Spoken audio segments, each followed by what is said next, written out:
A very, very warm welcome.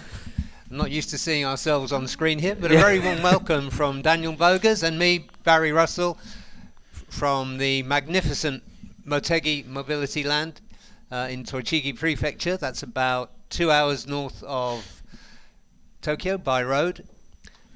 We are delighted to be back here for the second year in succession, and this is once again round 3 of the FIM Asia Road Racing Championship. There is so much to talk about here. We've already seen in the first practice session today, the wildcards getting amongst it in the AP250s. Now, as you can see on the track, is the 600s. And as you might have seen from our press release, we have a few technical difficulties, so that's why you're seeing us on the screen rather than the action. But throughout the morning, we're going to be bringing more and more on-track action as the cameras come to life. But there were shipping delays, and so there have been huge challenges for the production team. Those guys have been pulling an all-nighter, and we will be bringing you the on-track action on screen as soon as we can. What we have got now is timing, and Daniel and I to talk us through it. So Daniel, you've been at this circuit for a day or two longer than I have. How's it so far? Yeah, it's been good. I mean, the weather has been a bit of an iffy one. We can't really tell whether we'll see rain or not for the rest of the weekend, but yesterday it started off a bit warm in the morning, followed by cloudy weather as we're seeing right now, and then a proper shower at the end of the day. So I think that's going to be something that's going to play on the minds of some riders. This is where, especially the wildcards, the local riders, they should flourish in these conditions if it's a wet race. So it will be interesting. I mean, the amount of names for wildcards we have, there's so many. And we saw in the 250s as well, Ryota Ogiwara, who we've seen last season doing quite well, as well as a number of other wildcards. Yeah.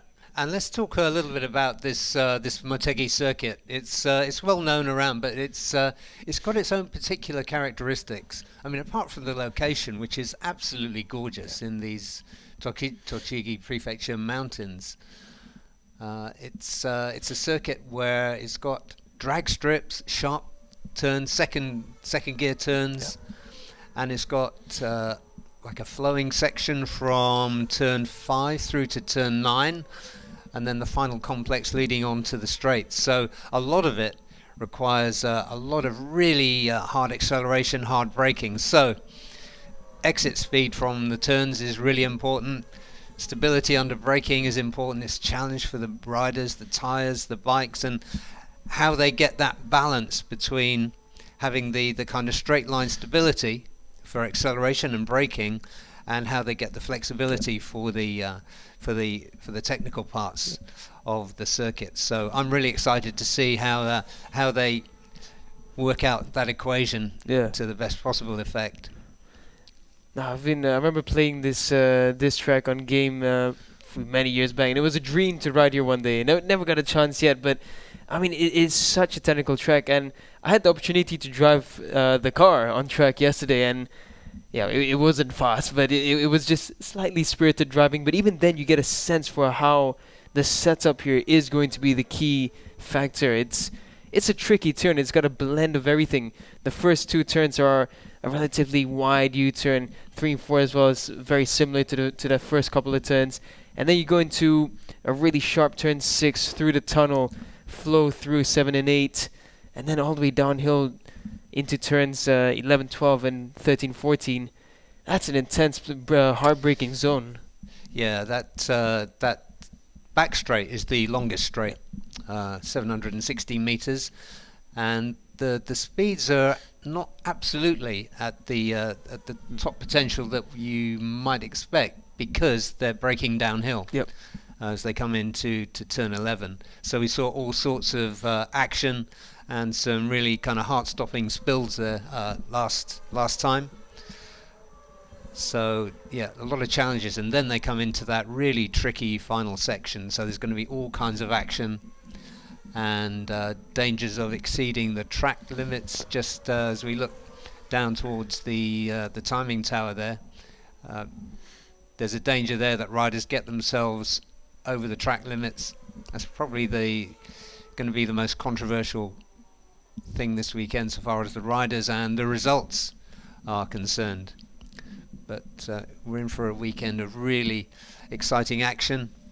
And looking now just at the 600s here, Wayu Nugroho is at the top. Now then, we've got best time so far 1:55 for Wayu and Soichiro Minamoto, who went well here last year in his first season on a superbike. Daniel Kazmayudin, he's won a race this year and is coming back into form. And just looking down here, who's the riders that we think are going to really go well? On a 156.7 is championship leader Adinanta Putra. 2 wins for him so far this season, and 1 slip up in the last race where he netted only 1 point. So he's the championship is nicely poised. And wildcards here, we've got Odaki Amon and Kesuke Tanaka. But at the top of the championship, Daniel, is Adinanta. Just behind him, Anupab Sarmoon. And both of those riders, I think, are going to really go well on this circuit because of their style and experience. 3rd season for Adinanta in Supersport 600s, and he's looking stronger and stronger. What do you think of the potential performance of some of the rising riders here, like Sharifuddin Azman, like McKinley Carl-Paz? Yeah, I think, well, for Sharifuddin Azman, his advantage coming to Motegi is the World Championship experience that he's had here. Of course, much different bikes, much lighter, and not as much power as the Supersport 600s, but that he will have a bit of knowledge coming into this. It's not going to be easy with the wildcards, although right now the one that's impressing me the most are Wahyu and Adinanta Putra, because they are lapping faster than we were in practice one last season. Sorry, just as quick. 155.3s were what we were looking at. So already really impressive. It's only been 12 minutes elapsed in this session, so can only go up from here. Yeah, fast race laps, 1 second quicker. Fastest race laps. And here we are, under cloudy skies, cool conditions. And so, those lap times are impressive. Adinanta just moved up behind Wayu. So, as usual, we have 13 practice sessions for you today. This is the second. We weren't in a position to broadcast the AP250s, but you'll enjoy watching that later because the incredible performance of the wildcards and Japanese riders generally. So if you're looking at the results, then you'll see exactly what we're talking about here. Ferozi Torikatula went well here on 250s last season. He's currently sitting 11th in the 157th, now 12th. So it'd be good to see him moving up, and just above him is the other promotee in the class of particular note. That's Herjanatna Fradaus, the champion for AP250s in 2024, and Ferozi, of course, was second. Yeah, it's also welcome back to Soichiro Minamimoto. So good to see Soichiro back on the Asia Road Racing grid. He's riding for a familiar outfit, Hongleong Yamaha Racing. So it's good to see Soichiro back. Of course, he's been racing in the Japanese Championship, so he'll have some fresh knowledge of Motegi. And hopefully a bit of a sign towards Soichiro coming back into Hongleong Yamaha or the Yamaha Asia team for the Asia Road Racing Championship again. Yeah. A firm favourite here, and the 2023 600 champion.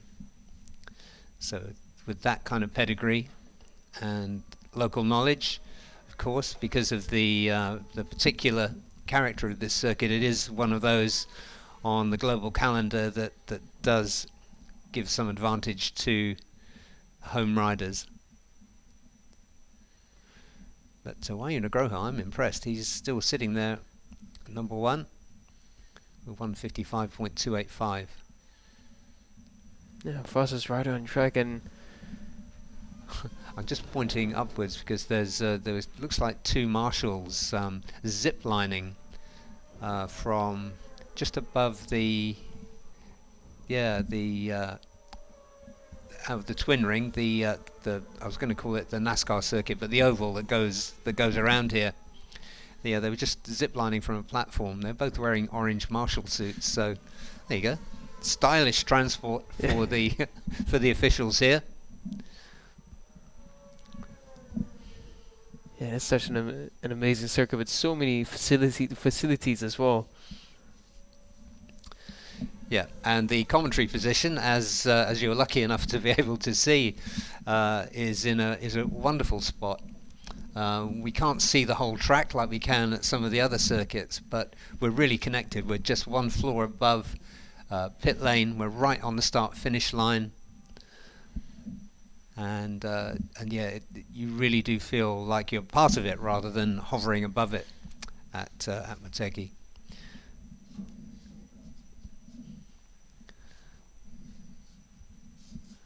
So Wayu sits at the top, and let's take a look, just a little look at the championship standings. You mentioned Adananta and Anupab, just 4 points separate them at the top. They're on 67 and 63 respectively. Next up, 10 points behind the leader is Helmi Asman, who had a win last time out in Sepang in race 2. So he's on 57 points. And then there's a drop of 9 points to Kazma, who is in 4th. So Kazma for Hongleong Yamaha definitely got his Supersport 600 mojo back after a few seasons in the Superbike class. So if it weren't for a DNF and a 12th or 13th place finish last time out, apart from that, he won race 2 in Buriram in round 1, and in round 2 at Sepang he got a P2. So Kazma's going to be one to watch. He's got his confidence back. He's happy with the team and the bike.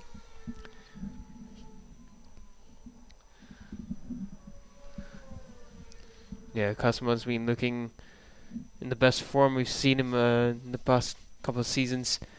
I think he's always been at this level that he's showing. It's just that now he has the equipment to really carry together with him to fight for those top positions. And it was a bit unlucky for him out in Sepang.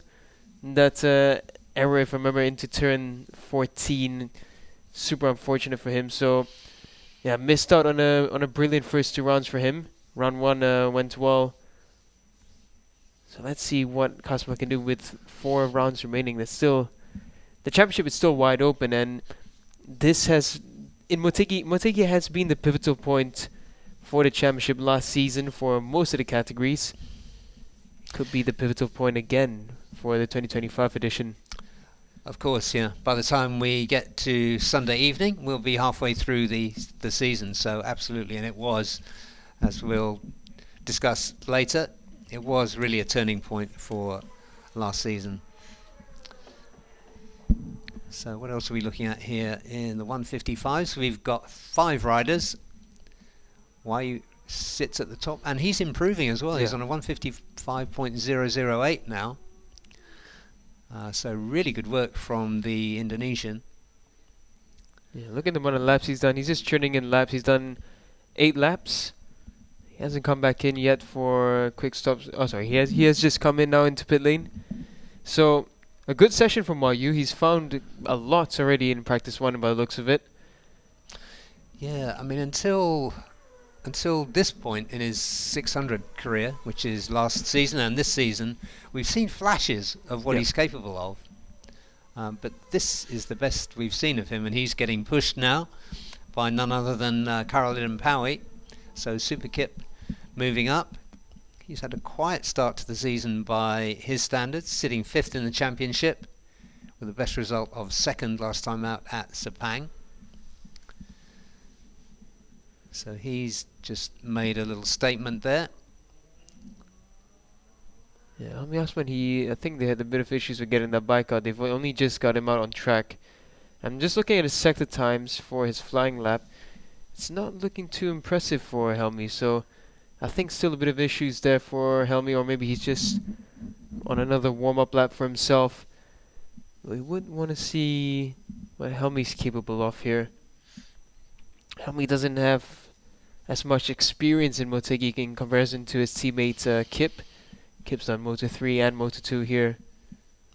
Shafin Osman, his other teammate, did Moto 3 just a couple of seasons ago in Motegi. So it would be interesting to see what Helmi's capable of around here now. Because he's been looking really good this season. Yeah, yeah. And now you've drawn our attention to the sector times, Daniel. McKinley Carpaz is interesting, isn't he? Really quickest through Sector 1 and Sector 2. And that's interesting because Sector 1 is stop and go, hard braking, so needing stability. And Sector 2 is the nice kind of flowy part. So so that's it. If he can put Sector 3 together, then he's going to be looking good.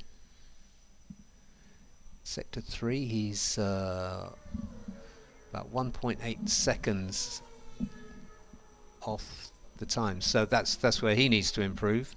Reza Danica also quick through Sector 1. Kip's has come in, and Wahyu's come out already for his second stint. Let's see if Wahyu can be the first to dip into the 154s. Helmi's on another fast lap, so this is looking a lot better in Sector 1. Still trailing a bit. But Helmi will need to get accustomed with the Motegi track again. Sector 2 again. Not bad, but not enough for his standards. It won't put him in the top 10, I think. Odaki Amon for SDG Hark Pro. He's currently running in 17th. Yeah, I'm interested to see what he can do, because SDG know how to select and bring on riders. And good to see them in this category too. This is the first time we've seen them in 600, isn't it? I do believe so, yes. Yeah, so far it's been only superbikes and 250s, so that's really interesting. So shout out for SDG for bringing that for us this weekend. Dunnett's just gone up into 10th with a 156.9. Helmi's just come across with a 156.9 as well, so Helmi does get into the top 10, but he trails by nearly 2 seconds off Wahyu Nagroho. So it's a strong showing from Yamaha as of practice 1. In the top 7, they have 5 bikes in. Yeah, that is interesting. This Motegi circuit, of course, owned by Honda. I do beg your pardon, actually, sorry, it's 4 bikes.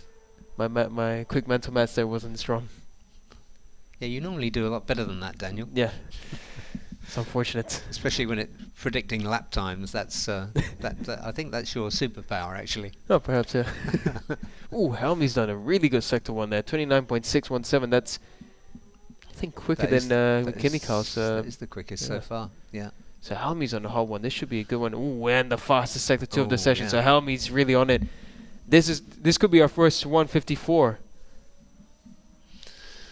There we are, folks. Look out for the 154. You've just heard it from the timing master.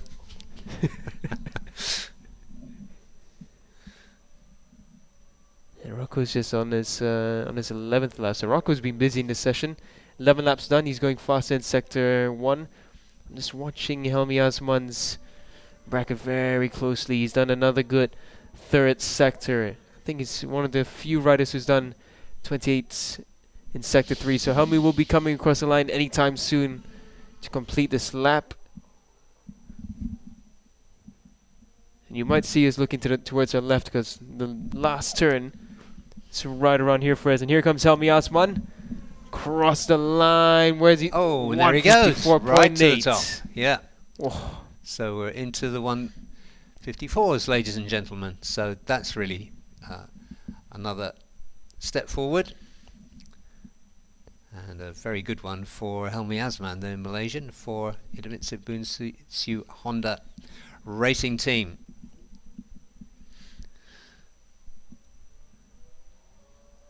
Yeah, Helmi's found a lot of time in Sector 2 by the looks of things. Sector 3 as well, he's just about a 10th quicker than Wahyu Nugroho.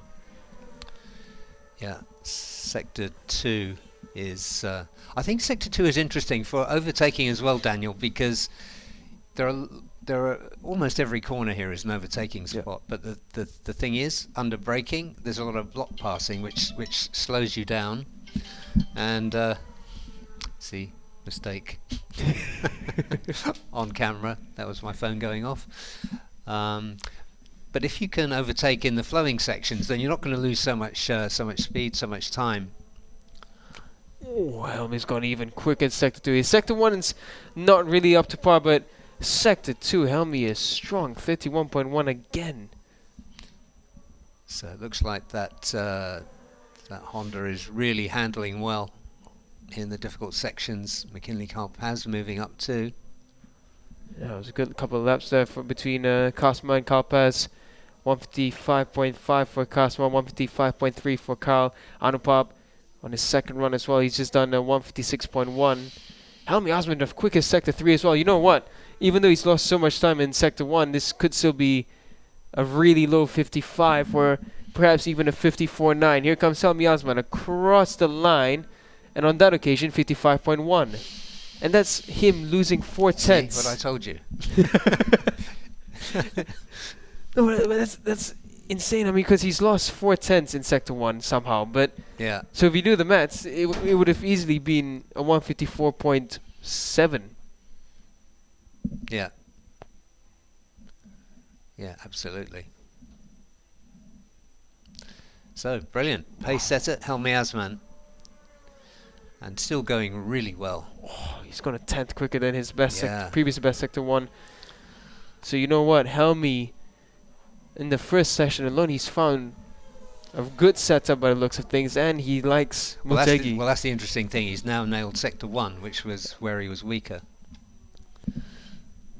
Yeah.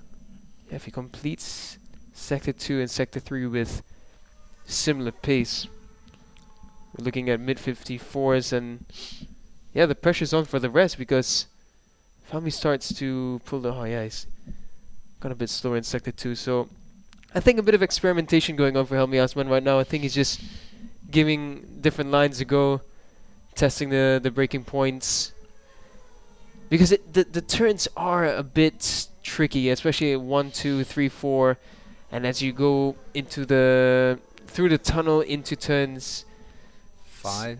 Yeah, 5, 6, 7. You need to line those up really well, because if you mess one up, then the run down into the next few portions gets a bit awkward. Yeah. Yeah, it is a really, really challenging circuit. Anupab having a quiet one, Daniel. He's 1.3 off the pace, down in 9th. Second in the championship.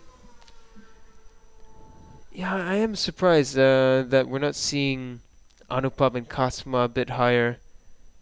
I was expecting them to be strong from the get-go, but it's not been the case. Helmi Asman just set the best Sector 4 in that lap. He did a 154.9, and that's with him losing time through Sector 2. Wahyu Nugroho has gone and done the fastest Sector 3, so Wahyu...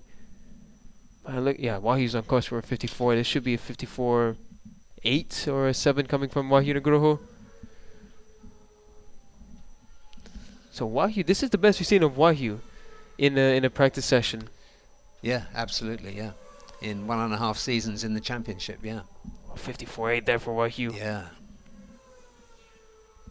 Good stuff. And his pace is really good. Yeah, he's consistent with this. Yeah. And suddenly, even though we haven't got a lot to look at on track other than what we can see through the window, suddenly this session is almost over. checkered flag's going out in a minute from now. And sympathy for everybody watching. All you've had to look at is me and Daniel. Well, Daniel's okay to look at, but for some reason they stuck me in the foreground. Ooh, improvements there for Daki Amon for SDG, so he's gone up and done a 156.3. I think for Daki and Keisuke, it's a matter of them getting used to the Dunlops. Every tire will have a different character, and even though it's the same track, the feeling that you have in the tire does matter. So I don't think this is the best we'll see for Daki and Keisuke. They're only 1.3 off the pace from the top, so I think comes practice 3, they should be able to be within half a second. And at a guess, I would say they'll appreciate the stability of the front Dunlop, because it is a much more kind of robust, kind of consistent quality under braking. I think once they get used to that, I agree. I think their times will come down.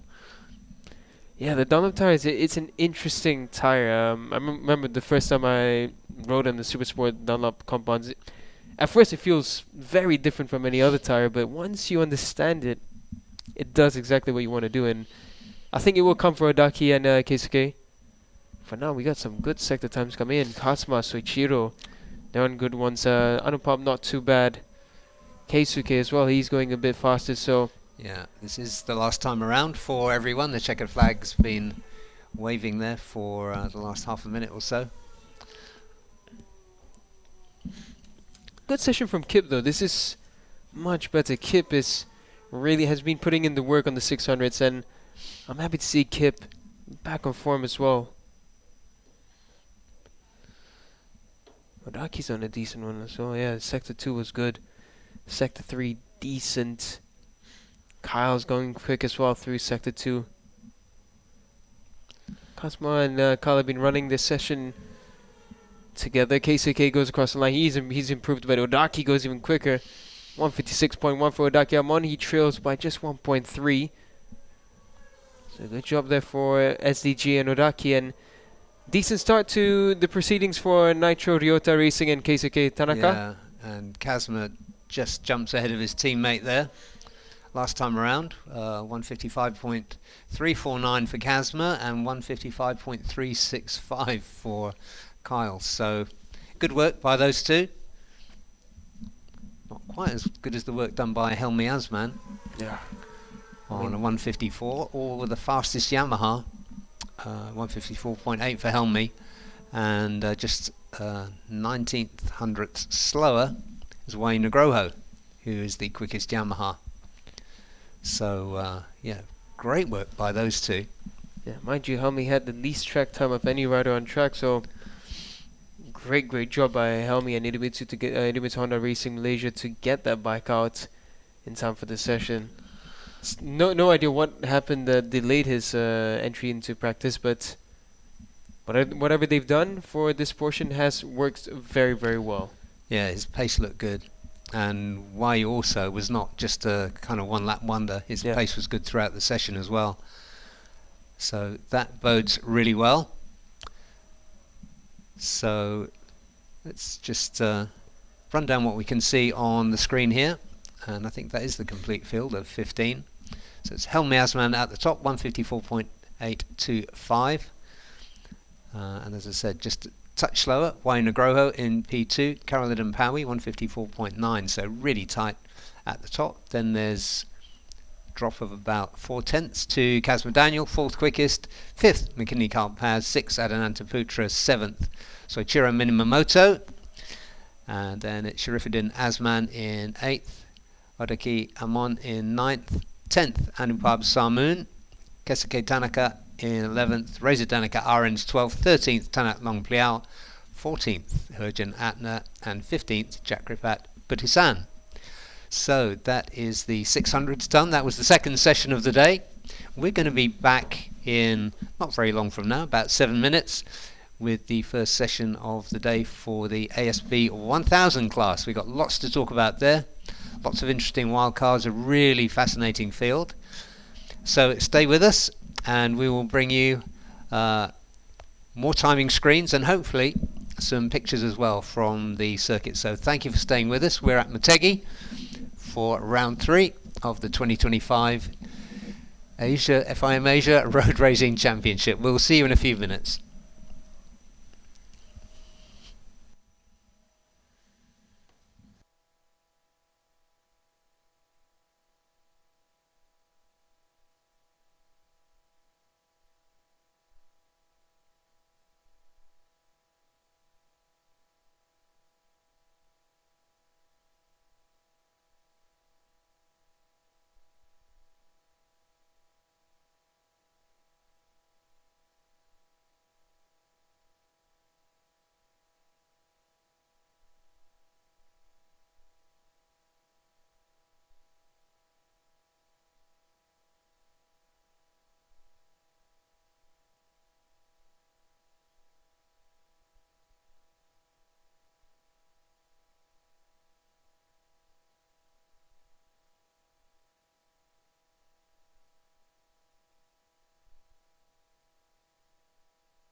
Welcome back to Motegi Mobility Land in Tochigi Prefecture, in the mountains of that prefecture. An absolutely magnificent setting, a magnificent racetrack, and we are here for day one. This is practice day. We have 13 practice sessions coming to you throughout the day. And as some of you will be aware, we had some problems with shipping equipment over, which is why you're looking at me and the timing screen and not at the on-track action. So apologies for that if you're looking. But we're bringing you the action as best we can, and there is a lot to talk about here. We have 19 bikes in the ASB 1000 category. They are on track at the moment, and a lot to talk about there. Rivalry at the top of the championship between Azroy Hakim Anwar, who is leading by 1 point from Nakarin Atirapuvapat. So as tight as it gets at the top, and not far behind them is Hafiz Sharin Abdullah for JDT on the Ducati. And last season, all those guys went well. Azroy, of course, was in Supersport 600s, but Nakarin had a very strong outing with a P2 after coming back from a massive crash. And Hafiz picked up 2 third places.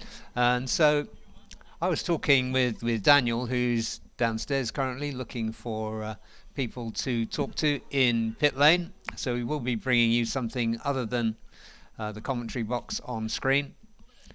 And we were talking about Hafiz.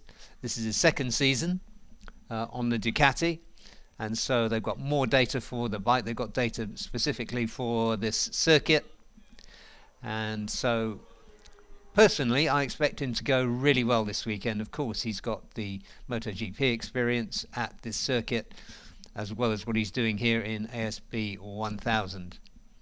We also have a very notable wildcard. We have a few notable wildcards actually, but the most notable in the context of this round of the FIM Asia Road Racing Championship is Sho Nishimura, who won race 1 last year in sensational style. He was on the TKKR BMW at that time.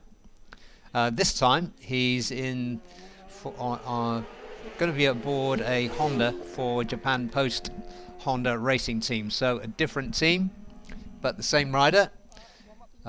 Really exciting young Japanese rider, Sho Nishimura. I think he's still just 21 years old.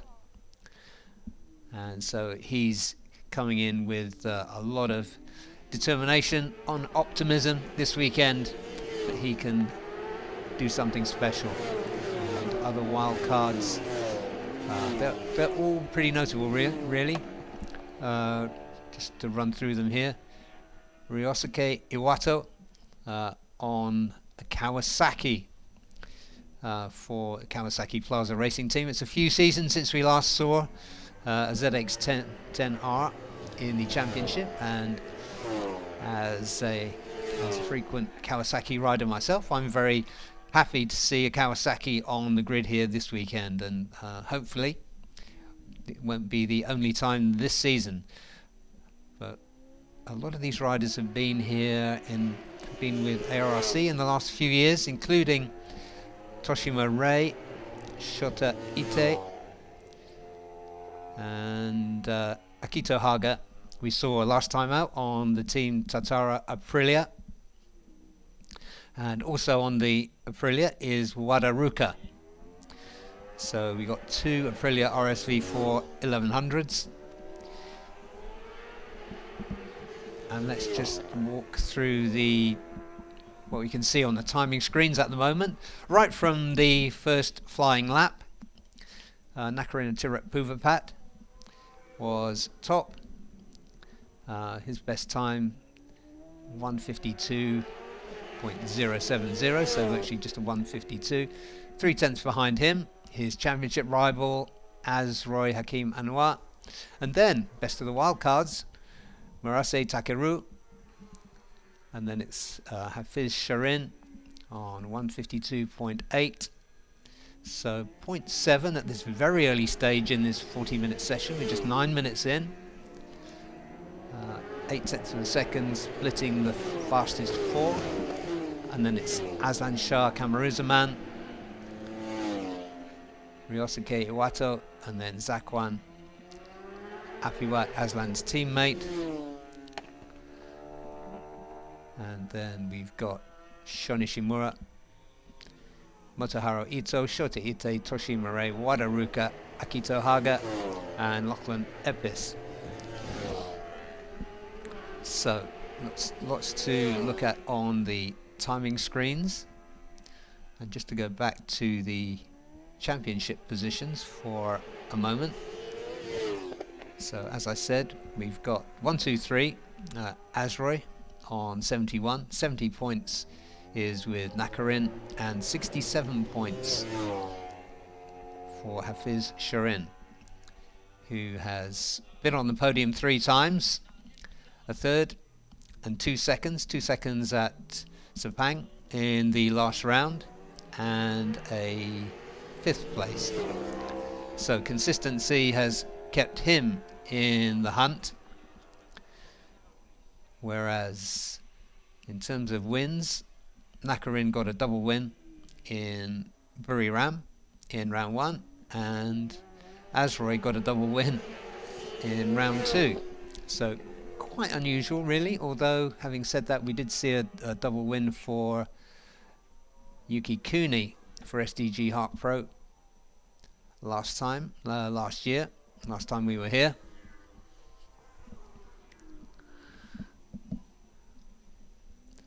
So 1:52 is the quickest time so far. Zakwan Zaidi getting his iron, and now moving into 3rd. Shun Ishimura moving up. So as we were saying, as Daniel and I were saying in the last session, a lot of these riders are very used to riding these superbikes, but in ARRC, of course, we use Dunlop tyres, so that's something to get used to. And what we were speculating was that as they get used to them, and because of the nature of this track, where you've basically got long straights separated by second gear corners for much of it, and so that means the bike is upright for a lot of the time, accelerating hard and braking extremely hard. And the Dunlop tyres, the Dunlop front tyre, is a particularly stable one.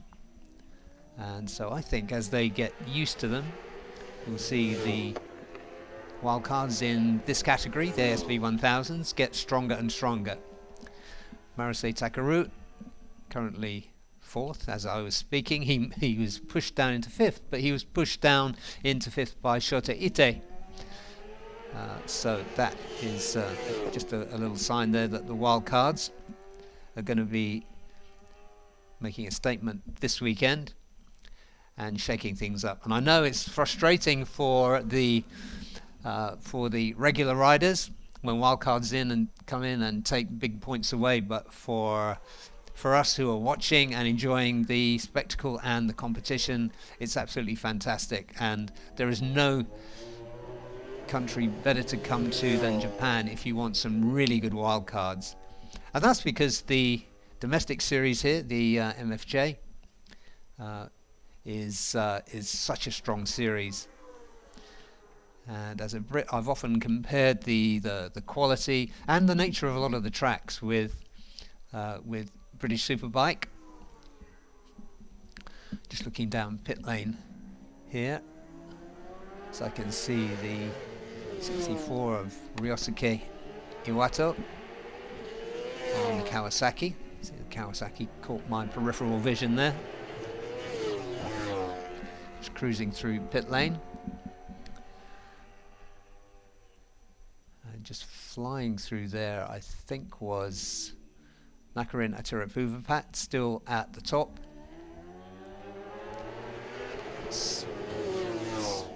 And Daniel has indeed found somebody to talk to in pit lane, so let's go down to him.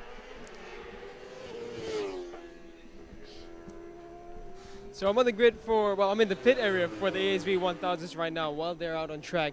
And we have such an exciting weekend. So SDG with the brand new CBR 600, which we saw on track earlier on. So that's really good to see SDG expanding their team for this round. And we're looking at Honda Racing Thailand, where Nakarin currently is the fastest on track. There we have a really nice bike. The Suzuki is out on track. That is Murase Takeru, who's riding for the Team Titan TKR Suzuki. Now, this is impressive from Suzuki so far. They're in the top 5. And that's what we wanted to see, because we saw Adam Norden on the Suzuki.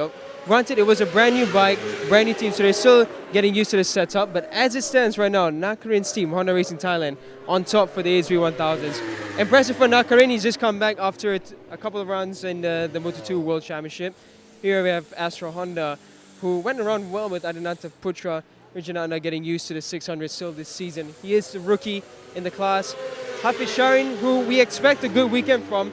He's done decently in the session, but he has a new crew chief this weekend, so they're still trying to understand the bike around Motegi. Of course, Hafiz likes Motegi. We've seen him race here before in different categories, different championships.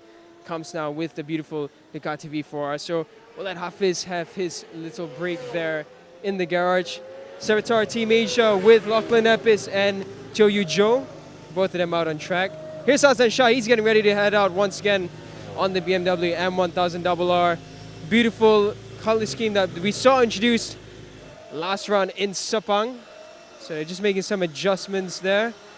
Hassan told me that he never had the feeling last time out in Motegi last season, but he still managed a fantastic result. And speaking of fantastic results, the lap record in Sepang right now is done by this bike and this rider, Apiwat. So Apiwat finding life on the BMW quite well for a fast lap. Just needs to iron out the race pace currently. So we'll expect Apiwat to go faster and faster as we get through the season. Right now they're just getting the bike cooled down. Second stint should be out in a few minutes for these BMW riders for A1 Energy, BMW Motorrad. They've had a good session so far. Just looking at the timings. Azroy as well. Azroy's been quick in this session. If we look around, here's the Yamaha for Kasma as well as Michele Kalpas. Kasma, of course, last season was on the thousands. Here he's now on the 600s. Kasma and Kyle ran together in qualifying. They did quite a good job reaching into the top 6.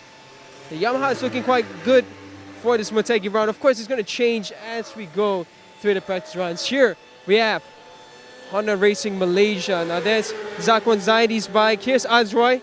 The pair of them running well. Azroy was second fastest in his earlier run. So let's see what Azroy can do. Again, Azroy, double winner in Sepang. Can he do it now that we've come to Motegi? This should be the leveling ground. The Japanese riders know this track the best. It'll be interesting to see what Azroy is capable of. Don't forget, Zakwan as well this season started off very, very well. In round 1 in Thailand, we saw him contesting non-stop. So Zakwan, will he piece it together at the end of the season? Of course, we head to Buriram once again, where he was fast in round 1, but Nakarin will be the other rider who we'll look at. Now, another one I just want to show is the Moto2 Yamaha Garage for Cameron Dunker. Cameron, of course, it's his first time going to these tracks this season. In Sepang, it was a learning round for him. He was impressive in round 1, but Sepang, it was just a lot of question marks for him. And Cameron, he's going to be looking to find some level of improvements here in round 3. Now, we don't have much more that we can really show. Of course, we got Victor Racing on the side here, and we have Yamaha Racing Indonesia. But for the thousands, that's pretty much what we have. We have Akito Haga's garage, which is right down at the end there with One For All. Of course, they have the 150s as well in the paddock for this round, and the 600s of Rocco Sessler. So we'll just make our way down a little bit further since we have a bit of time. Just looking around. Here's Yamaha Racing Indonesia. Wahyu Nugroho, who was really quick in the practice 1. He was at the top of the list at the start, and he maintained his second all the way through. So really good work by Wahyu Nugroho and Yamaha Racing Indonesia. Farozi's bike just behind him there. So it'll be interesting to see how Wahyu improves further. Because Wahyu, we know he's had the pace for the couple of seasons. We've seen him on the 600s, and we're just trying to see whether he can really finish off the season strong. Now let's walk further down. We got the Alpine Stars and Olin's garage here, where they make sure that the suits are stitched up in running order. We got Mr. Rudy over here, a very familiar face in motorsports. We got the Olin's technicians at the back there. Now here we have the Yamaha Thailand Racing Team Garage. Of course, we have got Kritapat and Anupap Sarmoon. Anupap, not the smoothest session for him in practice 1, but Kritapat was showing very strong in the early portion for practice 1. And there rolling in was the Victor Racing Yamaha R1. Here's Honda Racing India. And let's try and find where the wildcards are. So here's Aiki Yoshi. So Aiki will be racing in his home garage, and maybe we can grab a quick word. So Aiki, how's the first session, first practice session been so far for you in the Motegi? Yeah, so I'm happy to back to the Motegi, but very difficult. So very difficult to the FP1. FP1 is tire problem, but yeah, FP2 is will be more pace up and try to more pushing. So we know this season so far it's been a bit more struggle for the ZX25. Is there anything new you guys are trying for this weekend? Yeah, so I will try to push, and now so still no good setup, but yeah, step by step. For cylinder it's very difficult to so too heavy and braking and cornering and very difficult because too heavy, but no problem. I'll do my best. Thank you so much, Aiki. Can't wait to see it. Good luck. So that's Aiki Yoshi. Of course, he's a home rider here. He'll know Motegi very, very well. Here's Shuchen Zhang and Rish Takahira's bike. So they've actually upgraded their little setup here. It's quite nice. It's a bit more spacious now. So the team expanding for Tiwa and Tares. We're going to expect really strong weekend for Rish Takahira. Of course, we're looking for that win for Rich. He was impressive in the TVS, and he's been impressive with Tiwa and Tares this season. So now just making our way down, another impressive showing as well, always from from Honda Racing Vietnam. Of course, Car Vietnam being the team leader there.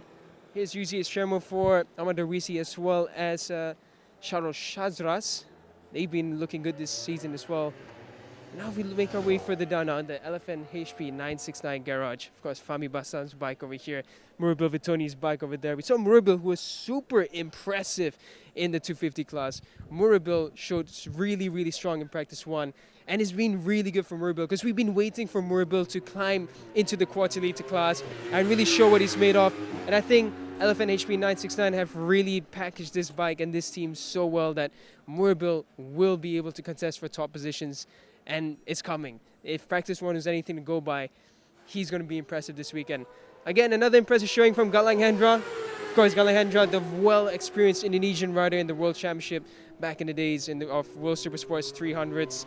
So it's great to see Galang here with this for a full season with the team that actually hails from his hometown as well. And here is currently the championship leader, Alif Husni. We're going to expect a really strong weekend once again from the Zira Elephant HP 969 racing team.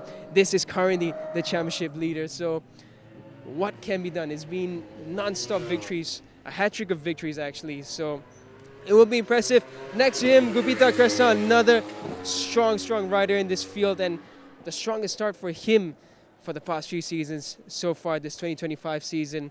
But these bikes as well will be another question that we will look at. Afif Amran and Akid Aziz both have been running well for GRT Racing Team. Can they make it a strong season this time round? SK Honda here, Irfan Adiansha and Irfan Haikal's bikes over there. And we have Irfan Adiansha. Actually, let's try to grab a quick word with Irfan if we can. Let's see. Can we get a quick word with Irfan? Yeah. So Irfan, one session done so far in Motegi. Very cool conditions, but windy. How was it out there? Yeah, practice 1 I just learning the circuit, and yeah, the condition is so cold and wind, so yeah, this is the challenge for all of us, but yeah, we are ready for practice 2. Can't wait to see it. Good luck for that one. So let's make our way down towards the end now. And here we have one of the wild cards as well. This is the Motobum Honda CBR 1000 RRR. And now we're just going to go down a bit further. We got YUIG's bike, Dimas Julie's bike as well over here. We're just trying to see what the wildcards are up to. So, strange to see that they're having a bit of a debrief there. and Akito Haga's paddock. So Akito Haga we saw in round 2. We'll try and see if we can find Akito. But here is Aditya Fauzi's bike with the JPNW racing team, brand new outfit for this season, riding Hondas. And over here, Nazrul Izzat and Adebar Shah's bike, and Yamaha Racing Philippines as well. And there we go, there's Akito Haga actually, that's just gone out with the Aprilia RSV 1100. Just trying to remember all the names of the bikes that we have. Faris Putra, Mafaz Sham. There's Cameron Dunker who's just come across there. Cameron Dunker is coming back in after his run. We're just going to go to Team Tatara. Here we go. So this is the wildcard team that we saw in round 2. And they're back here for round 3 again. And we're right at the end of the pit garage. We got a few wildcards, and there, that's a bike that we've been looking for. The number 64, the Kawasaki. It's been such a long time since we've seen the Kawasaki out on track. Here in the ASB 1000, this is Ryosuke Iwato. This is his bike. And you can see they're working on the suspension. That's why the front is squatted so far down. So Ryosuke there in full focus as the team are making adjustments to his front forks. And we won't interrupt him yet. We'll try to get an interview later on with him, but let's just look at the bike real quick. This is the Kawasaki ZX-10R. Now, we haven't seen this bike for years. I myself haven't seen this bike in race trim for quite a while, and it is an impressive looking bike. So they're running Showa front forks, and they're just making adjustments to the springs right now. So I think they're just changing the spring rate for him before he goes out for his second stint. Looking at the bike, it's an impressive machine. They've got Brembo front calipers, Akrapovic exhaust running through. And so far, at the start of the session, it was looking good for him. They were looking at top 10 positions. They were 9th fastest for Kawasaki Plaza Racing Team. And this is a very impressive looking bike. And right over there as well, we have another fast wildcard. That was Murase Takeru. Sorry, this is Murase Takeru with the Suzuki. Now, I love how this bike looks. No winglets, nothing. It's just a plain, simple looking bike. It's how a bike really looks really, really well in this trim. And it's interesting because it's the only bike that's not going to be running winglets other than the R1. So Suzuki running that very almost classic silhouette of a super bike. And it's been impressive so far. If we look at the timings right at the start for Murase Takeru, he was top 5. Murase Takeru reached the top 5, so clearly the Suzuki has the pace. Of course, a bit of track knowledge for Murase being a local rider here, but nevertheless, an impressive showing for Suzuki. And there goes a hint towards whether Adam Norden will come back for his championship, because the showing from Suzuki so far has been good in this session. Of course, we'll have to see race distance, how the bike fares off, but definitely so far an impressive session. We'll try to get words with the wildcards later on as we go through the weekend. But for now, besides just the TVS garage, but we'll head back to Barry Russell in the commentary box. Welcome back to the commentary box. That was great to have a look through pit lane, because arriving yesterday evening as I did, that's the first look I've had at the pits as well. And while Daniel was showing us around, and some fantastic information there, by the way, Shona Shimura jumped from somewhere in the middle of the field up to number 1 on the timing screens. So once again, show race winner on a BMW last season, on a Honda this season for Japan Post Honda Racing. He has the best time of the session so far, with 12 minutes remaining, with a 1:51.838. So he pushed Nakarin down off the top spot. And another rider who came up impressively and from much lower down on the timing screen was Kito Abe for STG Hark Pro. So that was really good to see as well. And 4th fastest was Azroy Hakim Anwar, championship leader. And then we were just looking at Murase Takeru with Daniel in pit lane. He is 5th quickest. And Zakwan, Zakwan Zaidi for Idemitsu Honda Racing Malaysia is in 6th, so he's going quite well. And right from the bottom, almost at the bottom to the top, goes Hafiz Shirin on the JDT Ducati 151.569. So he goes almost 0.3 of a second clear at the top. So Daniel and I were talking about his good chances as we see them this weekend. He's just converted that into the fastest time of practice session 1 today. So he's gone faster now than Sho Nishimura. And there are plenty of reasons to expect Hafiz to go well this weekend. It's the second outing here. He has the MotoGP experience of racing at Motegi. And so he is currently sitting at the top. So the competition is going to be really fierce here. And Marasi Takaru, we were just talking about the wild card, the fastest of the wild. Oh, sorry, Sho Nishimura is the fastest of the wild cards. I forgot he was a wild card because he was a regular rider last year. Zakwan now pushed down to 7th. Ryosuke Iwato on the Kawasaki in 8th, and again, good of Daniel to show us around that bike and give us the rundown of the way they put that bike together. Krapovic exhaust, show us suspension and so on. That was really cool. And a closer look at the Suzuki as well. Just looking down pit lane, I can see one of the BMWs coming in.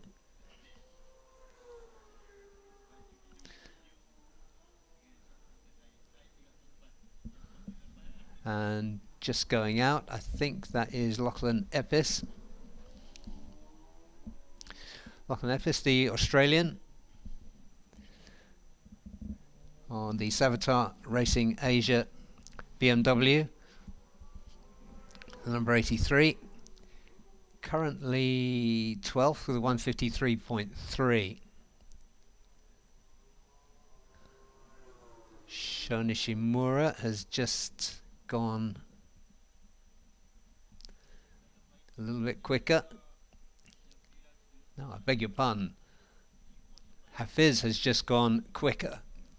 So having set the best lap, he's now set the best lap again, 150.8. So we are now into the 150s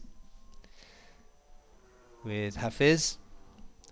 Let's just check and see what we were looking at last year in terms of lap times.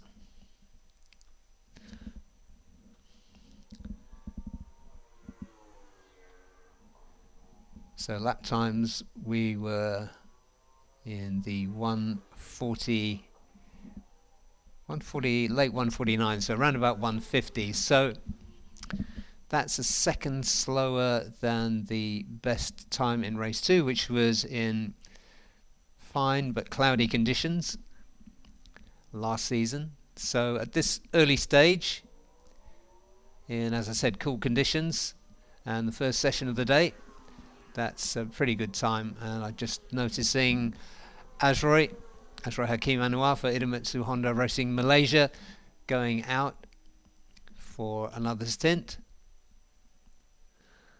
And it's funny, you think when you've got nothing to look at on the screen, that time's going to go slowly, but actually we've got less than 7 minutes remaining now to the checkered flag in this 40-minute session. And at the moment, Hafiz Shirin does have a very firm grip on it. Sho Nishimura has just closed the gap a little bit by 1.5 tenths. So the advantage of Hafiz at the top, 0.868. Nakarin just a smidge behind him. And then it's Kito Abe. So the group behind Hafiz, Zakwan has just gone second, 7 tenths behind Hafiz. So Zakwan's made his move in this session, and in doing so he set the fastest sector 2. Also did a very fast sector 3. So Zakwan, who we've seen looking really strong this season, his results have been good. We haven't seen a race win from Zakwan as of yet, but that is going to come this season. Mark my words. Zakwan currently sitting 4th in the championship. He's had 2 seconds, 1 third, and in the last race at the second race at Sepang, he picked his bike up after a crash to salvage 2 points, and that's the kind of thing that that keeps you in touch with the championship. And at the end of the season, the 2 points he salvaged at Sepang could make a difference. Zakwan was the 2022 ASB 1000 champion. So at the top now, it's Hafiz, Zakwan, Shonishimura, Nakarina Tirapuvapat, Kito Abe, championship leader Azroy in 6th, out on track at the moment on his first flying lap of this stint. 4.5 minutes to the checkered flag. Is anybody else going to jump up and challenge Hafiz at the top with his 0.77 advantage over Zakwan? Well, looking down the order, there are several likely people to grab one of the top spots, including Aslan Shah and his teammate Apiwat, who's currently sitting down in 14th, amazingly, with a 153.689. He's just completed another lap. Didn't improve. And for Motorbum Honda, Motohara Ito has just moved up into 9th. He's 1.4 seconds adrift of the fastest time at the top. Shonishimura has improved and put himself back into 2nd on the timing screen. So yes, it is kicking off now as we get into the last few minutes and the last couple of laps of this session.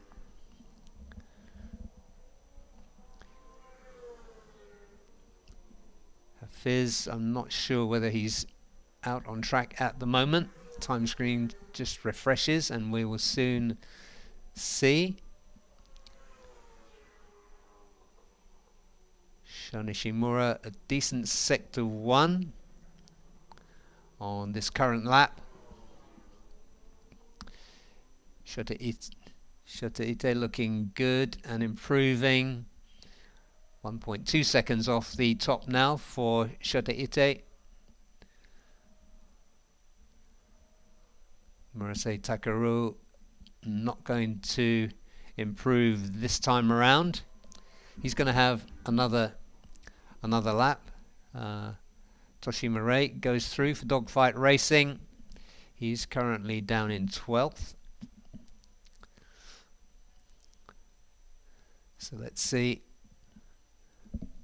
I don't think you can quite see it in focus on the screen, but I was just looking down towards the timing screen, which is right by the last corner. That was Apiwat Wongtananon going through. Doesn't improve. He's still down in 14th. So he's going to be one to watch on this lap, because he might not get another lap in. He might just about get one more flying lap after this one. And Kito Abe going really fast now. He's just posted the quickest sector 1 and sector 2.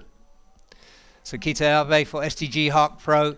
Their rider was Yuki Kuni last season. He scored a double win. He's currently in 6th. He did a good but not stunning sector 3. Let's see what he's going to do in sector 4, which of course includes that 760 meter back straight the hard braking and that very tricky technical last few turns. That wasn't the best sector 4 for him, but he does move up into 5th, just under a second slower than Hafiz, who is on track at the moment. He's just gone through sector 1. Motohiro Ito on a good lap. So is Apiwat, although it's not going to trouble the top of the timing screens. Toshima Ray goes through once again. He improves currently to 1.5 seconds off the top. So as I was saying earlier, these wildcards getting used to these Dunlops. Just look at the number 74 coming in, Ashota Ite. Decent session for him. Currently 7th. Best time of 1:52. Nobody troubling Hafiz, although his advantage at the top has been shrunk by the competition from exactly 1 second to 0.432 now for the wild card, and a winner this time last year, Sho Nishimura, this time on the Japan Post Honda Racing CBR 1000 Triple R. The checkered flags wave through as Azroy and Hafiz go through for the last time. No change of position for them. Still going quickly out there are Motohiro Ito, Kiyosaki Iwato, Cameron Dunker's just gone through for the last time. He's got something to find. Apiwat on his last lap. He's done his best sector 1 and sector 2. He should move up a few places if he keeps this going.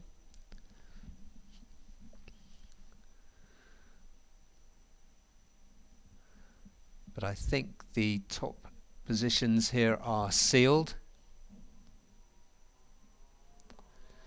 You just watch for Apiwat through sector 3. Toshima Ray for Dogfight Racing. Another great wild card here. He has just moved himself up into 7th. That's on the Honda. He's just behind the Suzuki of Murasi Takeru.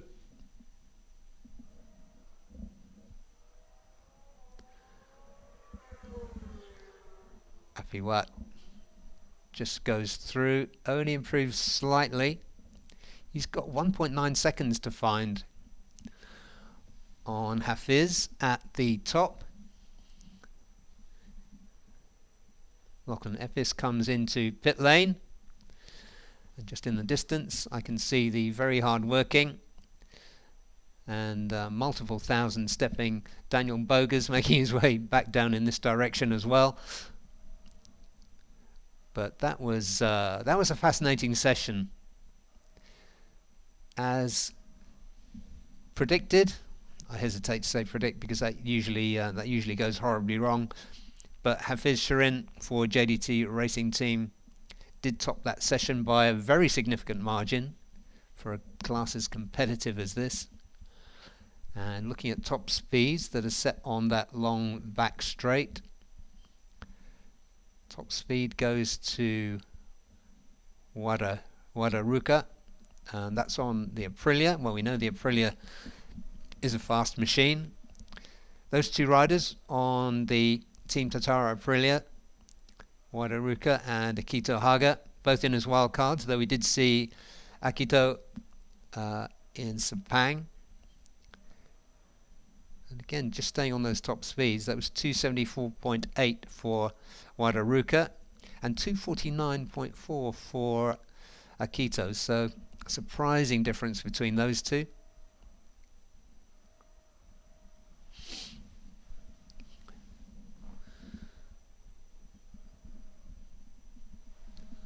So next up, the next session out will be the Underbone 150s, but just to run you down the order this time: Hafiz Shirin Abdullah for JDT on the Ducati 150.838 was the fastest time. Then 4 tenths behind was Sho Nishimura. Then it was Zakwan Zaidi just behind him.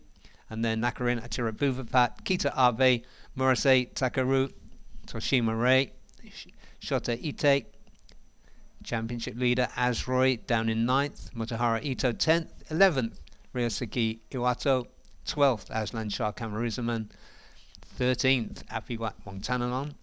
So the BMWs well down the order, as was another BMW rider, Lachlan Epis. Wada Ruda was 15th, and then it was Akito Haga, Joe Francis for Victor Racing, Cameron Dunker on the Moto Go Yamaha Racing finding his way around, and Joe Yujo for Savitar Racing Asia on the BMW. So we've got 10 minutes or slightly less to go for the first session of the day for the Underbone 150s. So don't miss that. Plenty of action there. Lots and lots to talk about in that most competitive of classes. So we're going to take a short break. So stay with us and we'll be back with you. We're working hard to bring you pictures of the circuit as well as pictures of the commentators. So stay with us. We're at Motegi for round 3 of the 2025 FIM Asia Road Racing Championship. We'll see you soon.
You are with us at Mobility Land Motegi for round 3 of the FIM Asia Road Racing Championship. This is the 4th session of the day, and it is for the Underbone 150s. A 26 rider field here, packed full of talent, packed full of action, and this first session of the day is going to be a really interesting one. Just a reminder that for Underbone 150s, they have 2 sessions on Friday, 2 practice sessions, and on combined times they go through to qualifying 1 or 2 on Saturday morning. So the times that they set are significant, and they're going to need to do some work, if they are wise, in this first session of the day, because weather conditions here at Motegi are not looking too threatening right now, but there is a risk of rain. Currently, the sky that you can see I'm peering at here is overcast with a few weighty looking clouds, but nothing too bad. There's a view that gives you a kind of idea of the overcast conditions here. That's looking down from turn 1 back to the final turn on the start finish straight. So what to talk about here for the Underbone 150s? Well, as Daniel said when he was doing his pit lane tour, there has been out of 3 races, Husni Zainal Fauzi has won 3, an incredible achievement in Underbone racing because of the desperately close nature of this series. So he has had 3 wins and 1 4th place. That's it. He's only been off the podium once, and that was only by 1 place.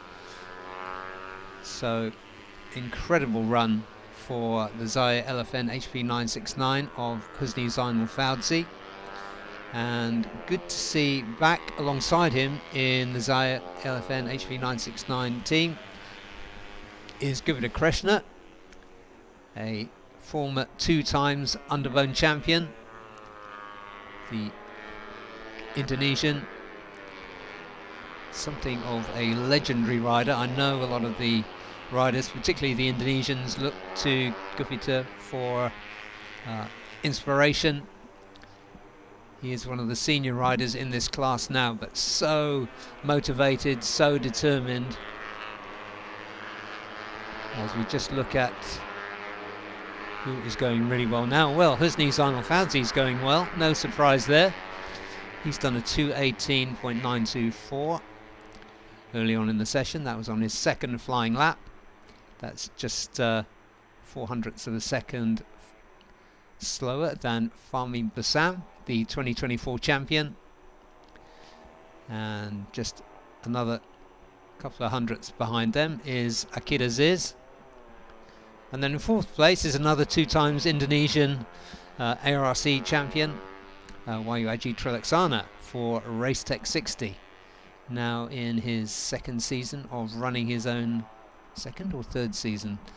I've got nobody sitting next to me to check that with now. But now running his own team. Alongside him last season was Aditya Fauzi, who ended up second in the championship. Aditya, as Daniel was saying on his pit lane tour a little bit earlier, has switched to the JPNW SND factory racing team. So he's changed teams and bikes from Yamaha to Honda this season, so that's quite a challenge for him. But he's made a pretty good fist of it, scoring a second in the first round at Buriram. And Aditya is currently 7th in the championship with 35 points. But the lead at the top is absolutely run away. 40-point lead after 4 races for Husni Zainal Fauzi from Fahmi Bassam, defending champion. So he's on 48, and 3 points behind him is Akid Aziz. And then it's Nazarul Izzat, I beg his pardon, for Uma Racing Yamaha Majimoto Asia team. And Nazarul, for me, is going to be one to watch out for this weekend. He scored a second and a third here at Motegi in 2024. Let's just watch some big group of riders coming through. Fahmi Bassam at the top, Afif Amran, the number 50. Another of the senior riders here just moved into second. That's a 2:18.1 for him. Fahmi Bassam at the top, just a few hundredths quicker. And so in terms of the positions there, nothing too surprising at the top here. But as you can see, Daniel has just joined me. How many steps have you got in so far today, Daniel? Amazingly, already near 6,000. Nearly 6,000, okay. Well, that absolutely beats me for sure. I've just gone backwards and forwards for a coffee, and that's about it. So I'm probably still in the hundreds. But yeah, that was a great pit lane tour, and you paused at Husni and commented on his achievements this season, which is absolutely remarkable. On average, he's gained 10 points a race on the rest of the competition. It's absolutely phenomenal for Husni, and he started strongly in this session. Yeah, it's going even quicker now. Sector 1, the fastest Sector 1 for Husni. And the fastest Sector 2. Yeah. So, yeah, there's something special going on here, for sure, with Husni. And I'm really pleased to see Gupita back in this race as well. And he's made a decent start in the 2:20s and 9th quickest. And another thing I was just saying that I wouldn't mind your comment on, Daniel, is Nazarul, because he went really well here last year. A second and a third. I mean, it's pretty unusual in Underbones to actually have a double podium in a weekend, but Husni, look at that. Sector 3 fastest as well. Yeah, he's on course for a really fast lap. He must have had the perfect way through with maybe a bit of slipstream somewhere, but I'm just looking at that last sector time. It's tenths faster than anybody else has done.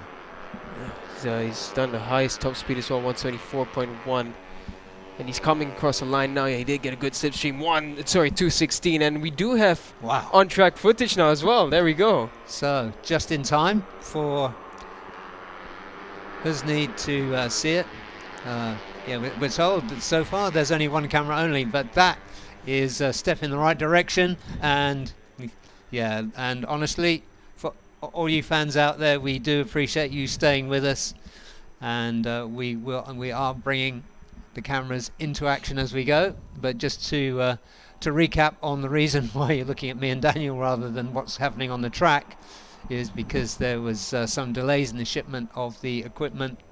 Nobody's fault, it was just really unfortunate, and the production team, bless them, just worked, literally, honestly worked through the night to get to where we are now. And yeah, it's been constant for them. Yeah. And if you're watching the Malaysia Superbike Championship, they were doing that last weekend as well. So the stamina and commitment of those guys is just off the scale. Yeah, what usually takes 3 days for them to set up, they've had to do it within less than 24 hours. So hats off to the work they're putting in, and hats off to Husni, because he's a whole 2 seconds faster than we were in practice 1 last time compared to the last time that we came to Motegi. Yeah. And he's just a few tenths off the fastest practice lap that we've had in Underbone 150s here. So Husni, he is just on another level this season. And Ahmad Afif Amran now looking to respond. Fastest sector 2 from Afif Amran. So this is a tasty weekend. Yeah, this is looking really good, and Nazrul responding nicely to my favourable comments a few moments ago. Jumps up into second. So he clearly likes the style of this track. What is it about Nazrul's riding? Because here you've got the really hard stop and go aspects, you've got the flowing aspects. What do you see? You know him well as a rider, Daniel. What do you see his particular strengths? For me, where Nazrul excels, I've ridden with him on track, and where he excels is just his rolling speed, the pure guts that he has going into the turn, and I think is that brutal speed that he carries to a turn. At the same time, he has a method about going around a track. He's not one of those riders that just gambles each turn. He really calculates his moves, and I think that's what makes him good at a track like Motegi. It's a technical track. You need to make sure you set yourself up correctly for the turns coming up ahead, and he does it very well. Speaking of very well, Afif Amran. Yeah, 2:16.5. and it's been his pace as well. He's been quick during this session. So we know the quality of the number 50. No question about that.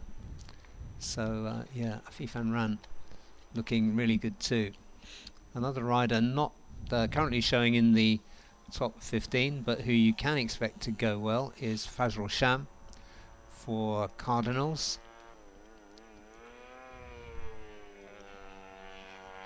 Where is he now? He's down in 18th currently. So yeah, you can reasonably expect Fazrul to jump up. His teammate currently ahead of him, Shamil Amshar.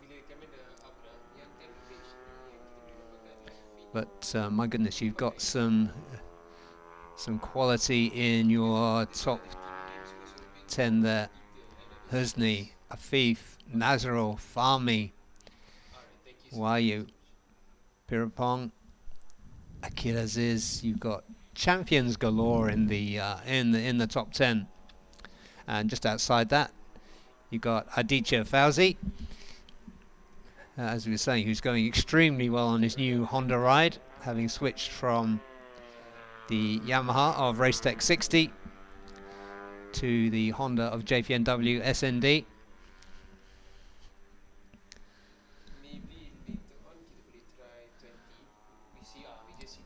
Guvida Kressner returning from injury, currently 9th. And for Uma Racing, the Philippine side of the Uma Racing garage, NJ Sobretodo is currently 10th.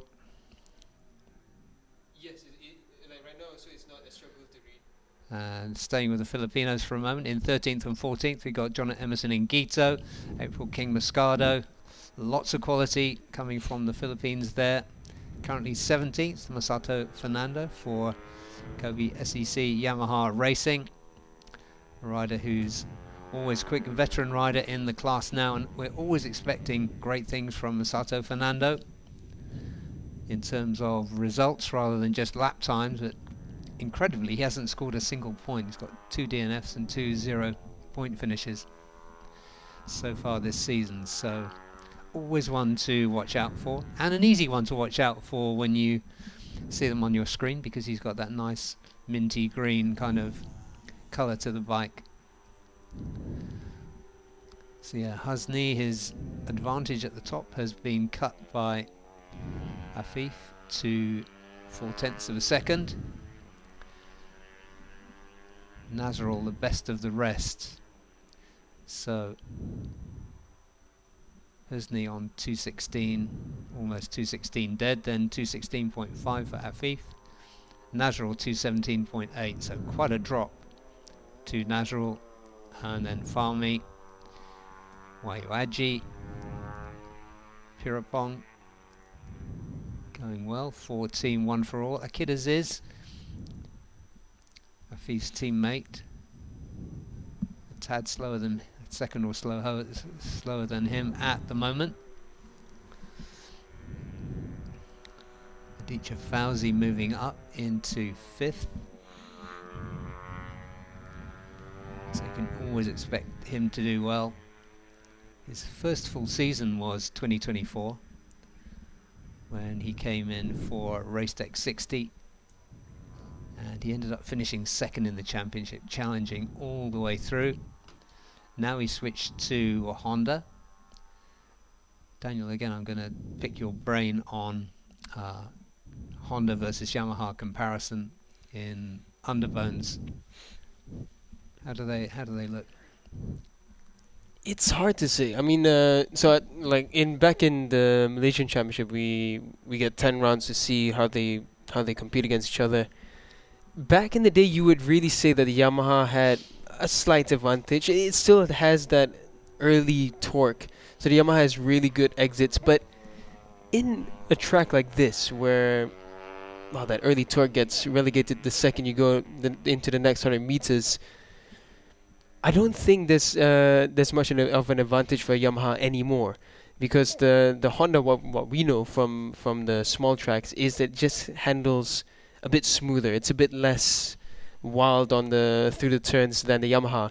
And that's the character of a Yamaha throughout all their models. Sure. It's the same for the R15, the same for the R25, R3s, 600s. The character is very similar. So the Yamaha, again, is the stability it has. Sorry, the Honda. With the Honda, the key thing is their stability. So in a big track, that's why it came as no surprise to me that Aditya did get on the podium in Buriram, because again, the bike is stable, the powers are similar. So I think what Honda might struggle with is parts availability, simply because we've had Yamaha teams running for such a long time. They've developed so much more. So for Honda, that could be the struggle.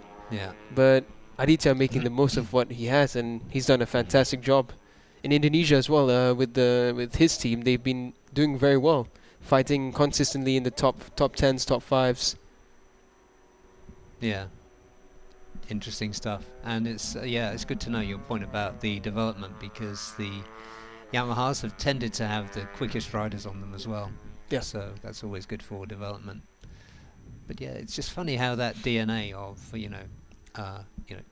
cornering and stability, how that seems to feed through from the very smallest bikes to the very biggest in these manufacturers.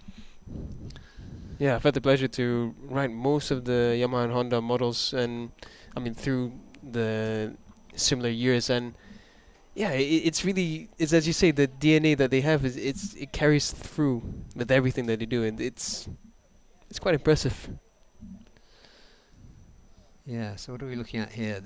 We are 9 minutes left in this session. A few riders have been in and are coming out again. Fazrul Sham has moved himself up into 11th. Fazal was good here last year. Fazal was 3rd in race 1, behind Gupita and Nazarul. And race 2, he was further down the order, but he's got some speed here.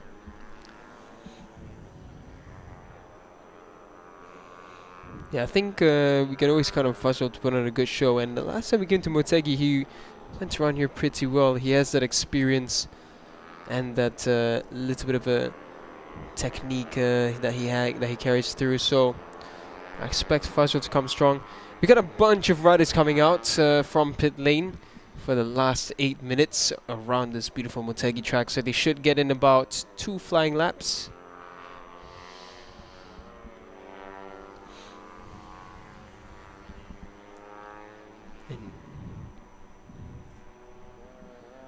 And if you do have the opportunity to travel to Japan, I highly recommend coming to Motegi. This track has so much history about it. It is of course known as also the Twin Ring Motegi, and that's because you have this huge oval that is around this track as well. And it used to cater to IndyCar and 1 round of NASCAR, if I remember correctly, but that was through 1998 until 2011. And after that there was an unfortunate damage taken to the track after the earthquake, and it wasn't really used ever since, although I do believe Honda still does test their cars around the oval still. Yeah, it's a remarkable sight when you go up. It's one of the most memorable things I've seen. I came here personally for the first time last year, and when we went, if you remember, when we went right to the top and looked down at the site of the the oval American style track, and then this one in between it, it's a breathtaking place, and just the sheer spectacular beauty of this area. It's just not somewhere where you would expect to find a racetrack. Yeah, it's gorgeous. And I was just looking up there, we have some fans who are already joining us for the action on Friday, so it's always good to see. Yeah. And the spots you have to watch this track from, around here we have the hills everywhere, and I remember last year we had people just camping up with the vans, and the people that obviously know where the good places are to sit and watch. You can see that if there's a race on, those guys are going to be here. Indeed. Yeah, it's a great vibe here. It's not the easiest place to get to, but it's well worth the trip. Definitely. Aditya's on a really good lap. He's just done his personal best in Sector 1, Sector 2, Sector 3. Coming out there, Nazirul Izzat. Yeah, and AJ Sobretodo, who's running 22 this year. So those guys coming out together. This is another duo coming out. That's the 257. Oh, sorry. 257 rather, of Jordan Bardaru, replacing Fabriancia for Team One for All. Jordan Bardaru we have seen before in ARRC, so welcome back to him. Got a nice little shot of some of the pit lane there.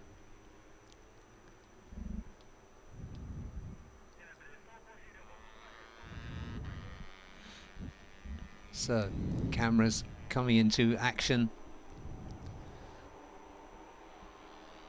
Just noted that Afifan Ran, who's been really rapid in this section, has had a lap time cancelled for exceeding the track limit at turn 11.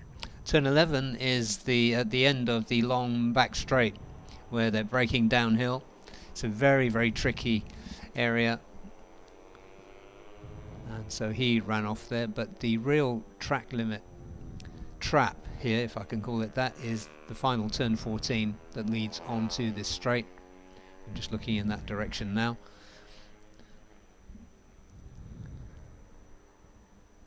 So with less than 4 minutes remaining, it seems a little quiet, so we'll just wait for the green and hopefully red numbers to blink up.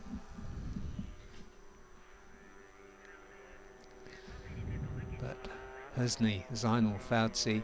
He has 3 wins from 4 starts. His only non-podium finish of the season being a 4th. That, as we were saying, has earned him a 40-point lead. So the rest of the field are going to really want to do something about this weekend. We were talking a little bit earlier, an observation Daniel has made about this round, the 3rd round at Motegi. Last season it was very much a turning point. Will it be a turning point again? So will somebody put themselves within reach of Husni? If he scores nothing and one of his rivals have a double win, then he'll lose his lead. But the likelihood of that is not that high. Nah, the form he's on in his local races as well, he dominated recently. So in Indonesia, he's flying. In Asia, we're racing Underbone 150s, he's flying. It's very rare in the Underbones that you can say that you have a strong prediction of who could potentially run away with it. But as of right now, you'd have to say Husni, and he's just gone and set the fastest Sector 1 time, 34.1. That is actually a couple of tenths faster than his previous best. So we're looking at a 2:15 coming up from Husni Zainul Fauzi. But how far into the 2:15s will it be for Husni? If we look at practice, last time out, the fastest practice lap was Murabil Vitoni, who's up into the EP 250s currently with a 2:15.7. And in qualifying, they were all bunched up for this session. For that session, it was a 2:15.9, so slower than it was in practice. So Husni could be set. He is on course right now. He is on course to set the fastest lap for Underbone 150s ever in Motegi. Fastest Sector 2 coming in from Husni Zainul Fauzi. Yeah, he's definitely had a touch of the special brush, hasn't he? This is quite amazing performance from him. And I was saying earlier, before you made it back to the commentary box, that this is an important session when you think about qualifying tomorrow, because while rain isn't threatening right now, it is a possibility today, and who goes through to qualifying 1 and 2 will be determined on the best combined times. So important in this session to finish in the top 12 or probably 13. Top 12, I think. Yeah, Husni just set his personal best through Sector 3. Fahmi Bassam set the fastest Sector 3, but he's not going to be faster than Husni on this lap. They come across the line. Oh, sorry. It's the next group that's coming up. Good showing from Fahmi Bassam. Of course, he's going to try to defend his title this season. Husni, 2:15.097. He smashes the lap record by 7 tenths, and Fahmi 2:15.9 as well in this session. That's his personal best. But Husni, that was a great lap from the defending champion Fahmi, but Husni is in another postcode, and that's with him doing a worse Sector 4 than he's done previously. He could have done a 2:14 in the perfect condition. He would have done a 2:14. Yeah.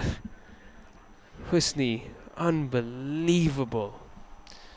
Well, I'm looking forward already to Super Bowl tomorrow morning, because that's going to be interesting. That's when the riders are alone, just them and the machine and the track. And I think that's going to be a really interesting one on this track, because it is so technical as the checkered flag waves. Another couple of riders go through. That was Pirapong Lui Bimpeng, 14-1 for all, 2:18.777 for him. So the lap time's looking really spread out from 2:15 at the top. We've got 2 riders in the 2:15s, although they're well apart. Husni and Fahmi. And then between Afif and Rant in 3rd on a 2:16.5, down to Ahmad in 10th. There's another 4 seconds. As we just get one of the other cameras, as the great work continues to be done by our esteemed colleagues. We've now got 2 cameras up. They promised they were going to get the cameras up slowly, and they are delivering as they always do. So big shout for production team. So just running down there, we've just talked about Husni. What a session he had. 2:15 dead for him. Then it was Fahmi Bassam, then Afifan Ram, Aditya Fauzi, Nazrul Izzat, Mohammed Bahudin, Waiwaji Trilaksana, Mohammed Akid Aziz, Pirapong Lumin Peng, April King Mascado, 9th, 10th, Shamil Amshar Effendi, and then it was Fazrul Sham for Cardinals Factory Racing in 11th, 12th, Govida Krishna. Welcome back to him. He was a winner here last year at Motegi. Then it's Anjay Sobretodo, Fiz Faril Rashidan, and 15th was Ricky Ibrahim. So we're going to take a break, and when we come back it will be with the first session of the day for the TVS Asia One Make Championship, and my goodness, that is a wide open series as well. So stay with us. We will be back with more action, more cameras and more commentary in just about 6 or 7 minutes from now, so stay with us.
Thank you for staying with us, or thank you for joining us. We are at Motegi Mobility Resort in the mountains of Tochigi Prefecture in Japan for round 3 of the FIM Asia Road Racing Championship. It's fantastic to be back here for the second year in a row. I'm just looking around, Daniel, at the surroundings here are absolutely gorgeous, scenically speaking. Perhaps not scenically gorgeous, but nevertheless fascinating. On track is the TVS Asia One Make Championship for their first session of the day. And there's lots to talk about there, but one thing to point out, as we did in the last session for the Underbones, is that because the weather is overcast and with a possibility of rain later, it's going to be important for these guys to get in some quick times, because they go through to split qualifying tomorrow, session 1, session 2. So the top 8 will go straight through to qualifying 2. So important now, just in case it rains later on, to bank a quick early lap And banking quick early lap on his second flying lap was Sartak Chavan. I think the championship here is really fascinating this year, Daniel. It was looking like a three-way fight rather than a bunch of riders fighting for second place behind Hiroki Ono. Now it looks like a four-way fight. So in championship terms, we have the championship leader, and I'm delighted to say this just because it's different, Ramdan Rosley. Yeah, Ramdan putting in a good show so far this season. He's putting it all together, his fitness, his training on the bike as well. Proper elbows out battle for Ramdan last time out in Sepang, and I do believe there was warnings being placed for that, so they will be paying more attention to any antics being done on track. As always, the race officials and stewards with their eyes very much focused on the minor details. So Ramdan right now, he has that slight advantage in the standings, but we shall see what happens now. We're in Hiroki's playground. Yeah, we are indeed. He won both races last season against the brilliant young Japanese rider Zen Mitani. Yeah. Who graced us with his presence last year. He made it really exciting last year. But there is plenty of competition for Hiroki Ono this year. I do feel, as you just implied, Daniel, that this being the playground for Hiroki Ono, it's going to be difficult for anyone to hold him back. But let's see. Sartak's on a good run this season. He's managed to add some consistency to his blistering pace, and Luis Miguel, the Spanish rider, has shown what he can do. So those are 1, 2, 3, 4 in the championship: Ramdan, Hiroki, Sartak, and Luis. And it does look like those are the riders who are going to fight it out for the honours at the end of the season. Yeah, interestingly, for this round we have a couple of wildcards as well. A few Japanese wildcards and Farish Hafi. Farish Hafi last season was racing in the Asia Talent Cup, podium finisher and a consistent top 6 finisher as well. And he was back in the day fighting toe-to-toe with Zen Mitani, who set the lap record for the TVS Asia 1 making qualifying. So it'll be interesting to see whether Farish Hafi can bring that quality and translate it into a good weekend here. As well as for the Japanese wildcards, we have Shingo Lidaka as well. Yeah, and in terms of track knowledge, he will have come here with ATC. Yeah. Right. Yeah. Riku Matsushima, another local wildcard for this championship. Luis Miguel just climbed up there. Yeah. Hunter Corney. We've got the 14-year-old Australian just jumped to the top, Hunter Corney.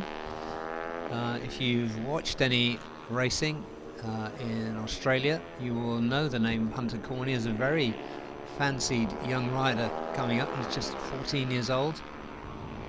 Loads of potential. And best result this season hasn't been that impressive. He's had 2 6th places, one in Buriram and one in Malaysia at Sepang. You'd expect him to keep improving. He's been going really well in the Yamaha Blue Crew series, as we look at another camera being activated.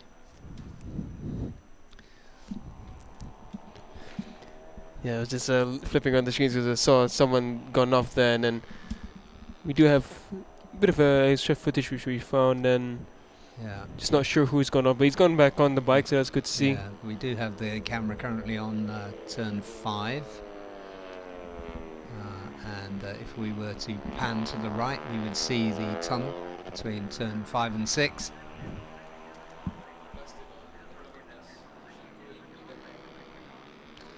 And so I'll say it once again, championship leader Ramdan Rosley, he's gone quickest by quite a margin at 2:08.8. That's 1.3 seconds quicker than the young Australian we were just talking about, Hunter Corney. Sartak Chavan in 3rd. tenth or so behind Hunter, and then it's Luis Miguel. Then it's the Indonesian Rendi, and South Korean, the very much improving South Korean Kim Min-jae. And down in 7th is Hiroki Ono, but don't let that deceive you. He's currently 0.3 slower than Ramdan Rosley, but it will not remain like that. This is a 20-minute session. It's just over halfway through, 9 minutes remaining. And right on cue, the number 1, Hiroki Ono, trundles his way into, I think he was coming into the pit lane.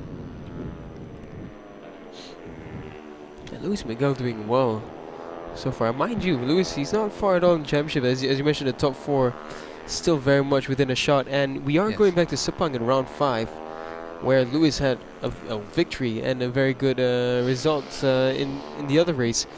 And Briram as well, the first time Luis Miguel threw his leg around the TVS, he finished strong. He was P4 in race 1, DNF in race 2. So I wouldn't be surprised if Luis Miguel gives us a few surprises throughout the remainder of the season. Yeah, although maybe not such big surprises, but I think Hunter Corney's progress is interesting here. Yeah. And Kim Min-jae as well, we've been keeping an eye on him because he's clearly improved, going much better this season than he did last season, which is also great to see.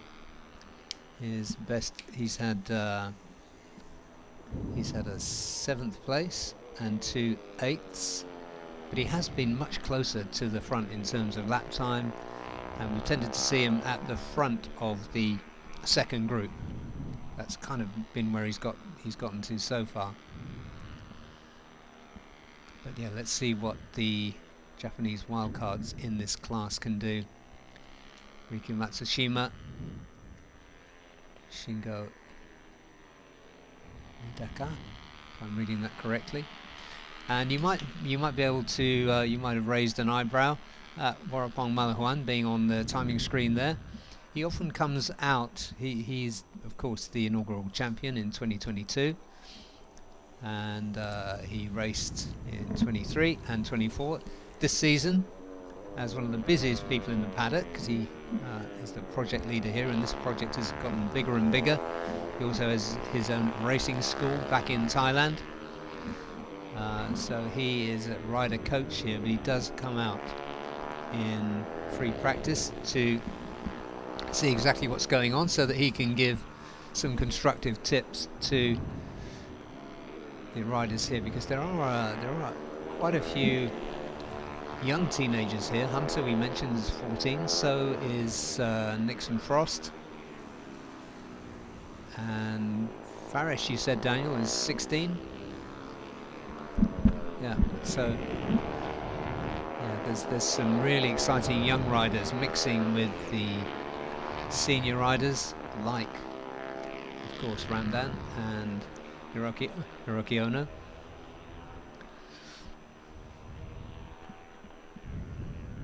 Yeah, Farish actually just turned 17 in June, so Right. I calculated his years wrong. Right, So, okay. yeah. So he's just turned 17, still very young and fresh. That's right, yeah. So he'll be good to watch for this weekend. Yeah. We're heading towards the mid 207s on the timing screen. Ramdan, championship leader Ramdan, is at the top, and less than a tenth behind him is Sartak. Then it's Luis Miguel, it's Hunter Corney, Rendi, Kim Min-jae, Farish, Chirat and Hiroki Ono, currently down in 9th, 4 seconds off the best time of Ramdan Rosley. Yeah, 5 minutes remaining, so that's one to watch on the timing screens. It's going a little bit quicker this time around, but it's not going to trouble the scorers this time around.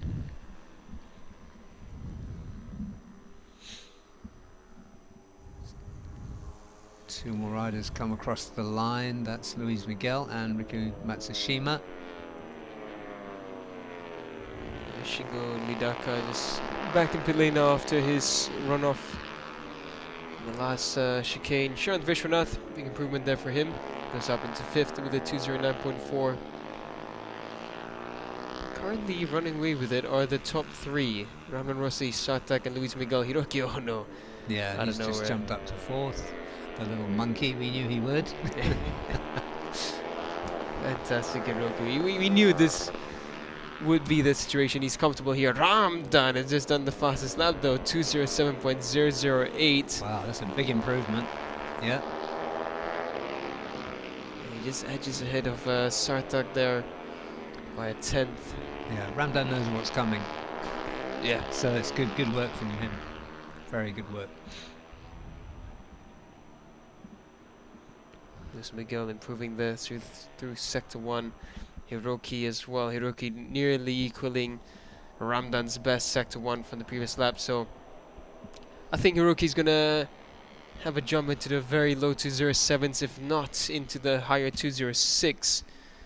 Looking at lap times last season in qualifying, Zen Mitani managed a 203.759. However, the bikes have been changing almost every season, and potentially this season as well, due to some issues they faced in round 1. I know Hiroki's been doing tests with TVS, Vorapong has been doing tests with TVS to try and adjust the bike to make it a bit easier for everyone to ride as well, and a bit and fix up the bike in a few ways. So that could be a factor as to why we won't see 203s and 204s, but then again, we never know. Yeah, of course these bikes are practically identical. They can change, each rider can change the suspension setup. They can also change the ECU settings, which is kind of interesting. I'm not sure if it would mean whether I'd let them tinker around with that personally, but Cody's just done his personal best. He's dropped into the 208, so good job there from the young Aussie. Hiroki Ono, there we go, 207.4. yeah, So another lap. In fact, he'll get another 2 laps, flying laps, if he stays on this pace. yeah, he's pulled Farid Shafi into his slipstream as well. Farid Shafi right in the back of a 4-rider group, 210.5 for Farid Shafi. So already top 8 for the wildcard. Another wildcard, Riku Matsushima, set his personal best earlier, 210.7, which puts him into 10th. It's going to be another Ramdan and Sartak in the pits. So they're done. And it's interesting that they've gone into the pits when they know that Hiroki Ono's out there. Yeah, that is interesting. I think Ramdan and Sartak were riding together for quite, well, most of the portion of this practice session. So let's see now. Hiroki Ono has a bit of company around him. He's not gone faster in sector 1, but still a decent sector 1 time. Chirant Vishwanath behind him, and Farid Shafi setting their personal bests. That's a pretty good sector 2 for Hiroki as well. But like I said, if he stays on this pace, he will get another flying lap after he completes this one. Yeah, Farid Shafi improving, Chirant improving as well. I think for Farid Shafi, it's good for him that he's behind riders like Chirant and Hiroki, both experienced riders in this class. So 2 riders which know the ropes around the TVS Apache. Wow, Hiroki Ono, the fastest sector 3. Tell you what, here comes Hiroki Ono. He's going to set a much lower 207. That's what it looks like right now. Riku Matsushima, the wildcard, improves up into 8th with a 210.2. Hunter Corney comes across, doesn't improve, but keep your eyes out for Hiroki Ono. He's coming across the line right now. Let's see what it is. A 207.063. A very, very low 207. Yeah.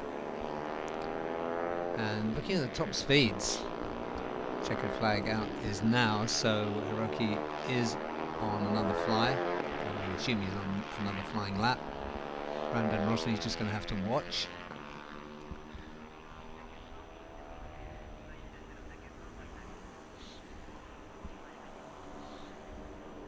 Kim and Jay sets his personal best. Nixon Keith Frost, the young rider from New Zealand, to 11.8. He moves up into 11th. And just trying to see whether Hiroki's pushing again. So sector 1. Again, That- it's not that- pushing, but he is That quick. is quick, yeah. Yeah, his personal. The fastest sector 1 we saw was a 32.2 or 1, I think it was. And Hiroki not going as quick as them in sector 1, but everywhere else, he's faster.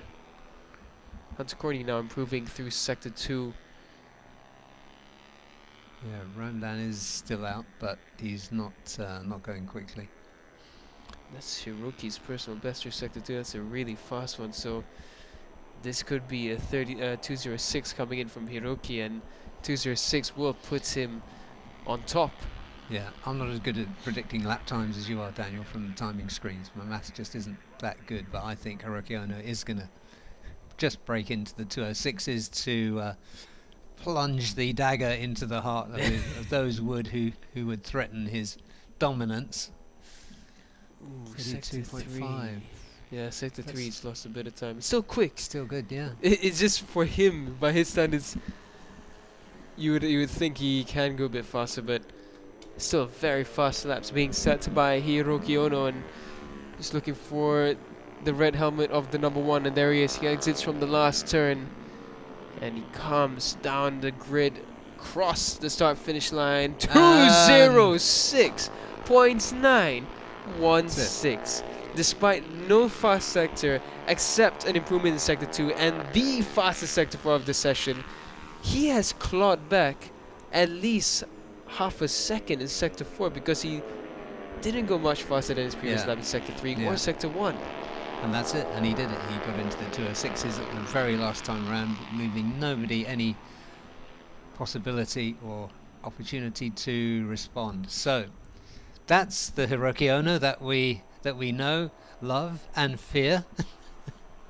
He's done it again. So impressive stuff from him, and I think that brings this session to a close. So what we will be doing is rinsing and repeating, but let's just run through the order there for you. Well, you know who finished top with a 206.9. That was Hiroki Ono.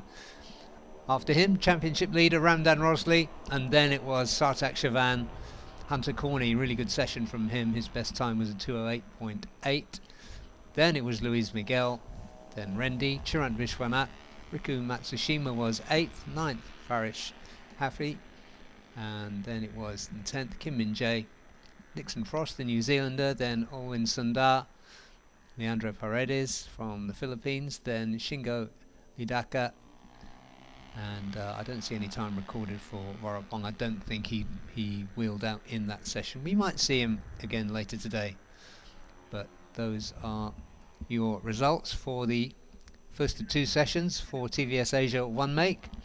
So we're going to take a brief break now for 6 or 7 minutes, and when we come back it will be for the second free practice session of the day for the AP 250 class. So stay with us. We're at Motegi Mobility Resort for round 3 of the FIM Asia Road Racing Championship.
Welcome back everyone to Motegi Mobility Resort.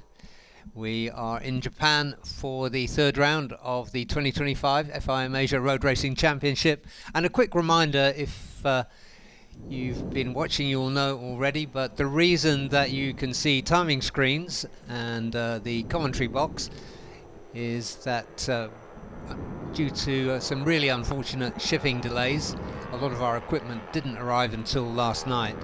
So what is normally a 3-day setup process has been done in less than 24 hours, and the work is ongoing. We're getting more and more cameras activated as we go through the morning, and we will be good and ready to go by the time we get to qualifying tomorrow, and we will bring you increasing pictures today as we go. But here we are with Daniel and I in the commentary box and the timing screens. There is a nice little shot there of pit lane. See the now famous Dunlop technician Sol Khan standing somewhere about in the middle of your screen, talking to Nasha Edzira, who some of you will have seen yesterday on live stream doing the interviews. And quick look at what's happening on track here. That is, you can see riders exiting turn 4, coming into turn 5. From there they go under the tunnel and into turn 6, but it's really from this turn 5 where the flowing part of the circuit happens. And as we've been talking about this circuit, there's two very different parts of it. There's the stop and go, you know, like a drag race, and then bang the gears down to second, brake as hard as you possibly can. So a lot of the time with the bike upright, but then this section between turns 5 and 9, very flowing, and the final 3 turns, 11, 12, 13, and the last turn 14, also very tight and technical. So you need your bike set up to somehow achieve the holy grail of being stable in a straight line and nimble in the turns, and it is a very difficult balancing act. So the people with the spanners and screwdrivers are very, very important at a circuit like this, Daniel. Indeed, and it's all about understanding what the rider wants and what the track is giving. It's so many factors to take into account, and that's where the team really plays a huge role. Right now, Ryoji Yoko, already a fast lap for Ryoji. That's 209.5 from him. Got yellow flags, wait for turn 1. So something's happened down there, we didn't catch it. Someone's gone down. Yeah, you were saying earlier, Daniel, that Ryuji Yoko has been tipped by one of the other Japanese riders as a quick one. There we go. That's different high call. So that was Irfan who brought out the yellow flag there. So that's early in the session. Doesn't look too serious. So yeah, Ryuji Yoko has been tipped by none other than Rish Takahira, who is surely threatening a podium and possibly a win this weekend for the TY Antares team, Beijing-based team. So yeah, Ryuji Yoko, one to watch out for according to the Japanese insiders. And currently second. It's very early days, and oh, there he goes, right on cue. Thank you, Rish. Into the quickest position, just ahead of Ryuji Yoko. So reach Takahira.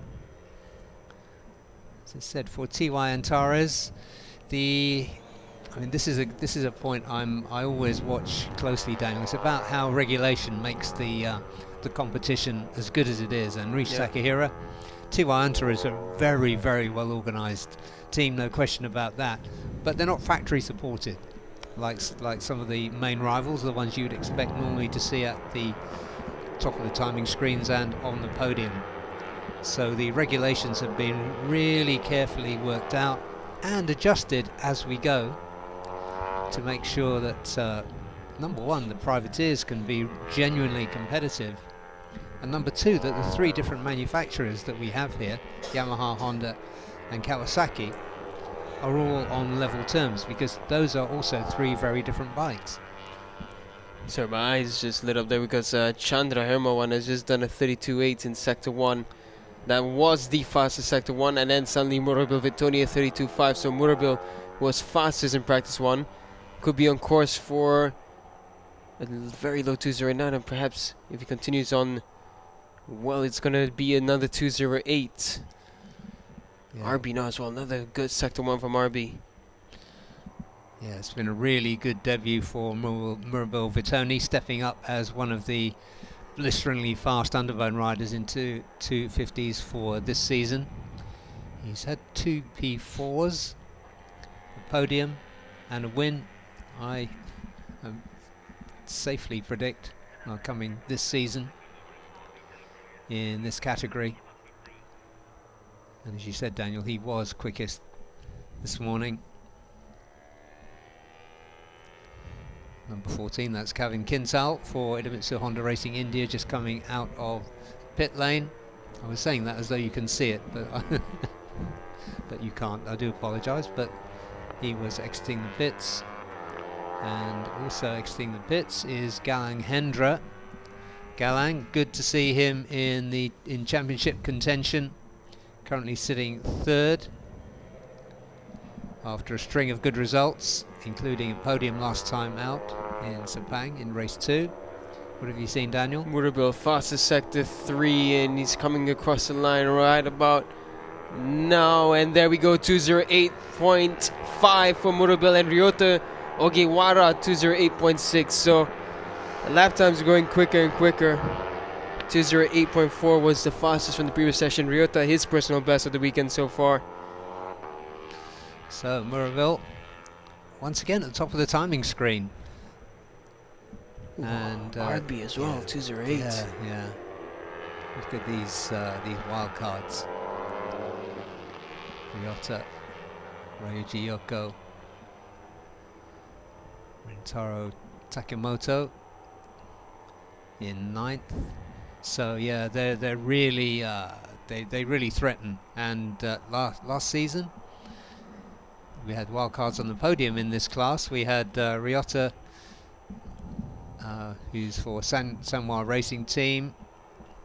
He was second in race 2, and another wildcard who's not here unfortunately this weekend, Yuta Date. He was third. So you can expect to see wildcards on the podium this weekend.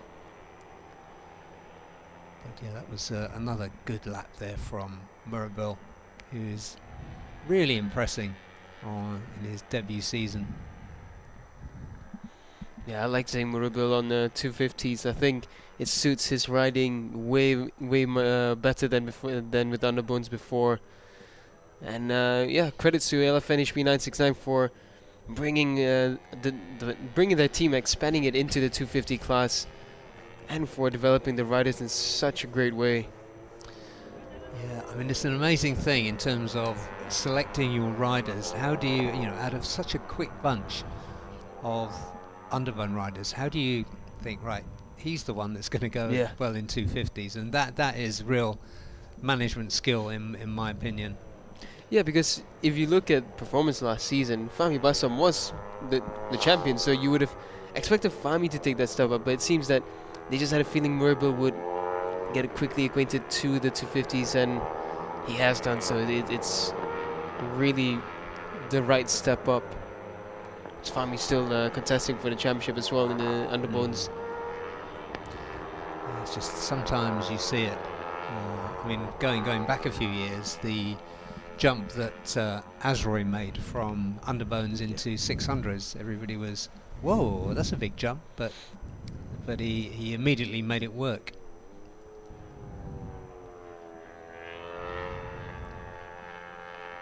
So RB championship leader by a decent margin. He has a 33-point lead, 3 wins, and picked up 8 points only in in race 2, sorry, at Sepang, but 3 wins. The only other race winner being Kritapat, who was expected to win in Thailand but didn't. He won in Sepang in race 2. But he's down currently in 4th in the championship because he's had 2 nil points. He scored no points in race 1 in Buriram. He was 2nd in race 2. Then he had another DNF in race 1 at Sepang, and then won race 2. So his consistency hasn't been good enough to really get him close to championship leader RB. And that could be the difference. I mean, he was outwitted by RB in Buriram, who drew him into making a mistake at the final turn. So let's see. But Kritapat, a tremendously talented rider. He looked good here this morning as well. He was 4th quickest with a 2:09.4. So time's coming down, and Chandra, I beg his pardon, goes to the top with a 2:08.449. So good work from him. He moves 1.5 tenths ahead of Murabel. Yota sits 3rd, and Fadila RB Aditama, keep abbreviating his name to RB, so let's give him the full treatment. The number 93 for Astra Honda is currently 4th quickest. I'm trying to see where Galang is finding himself, because he's back in pit lane again after a short stint, 4 laps. He was on course for another hot lap, then he came back in. Practice 1, he was down in 15th with a 2:10.7.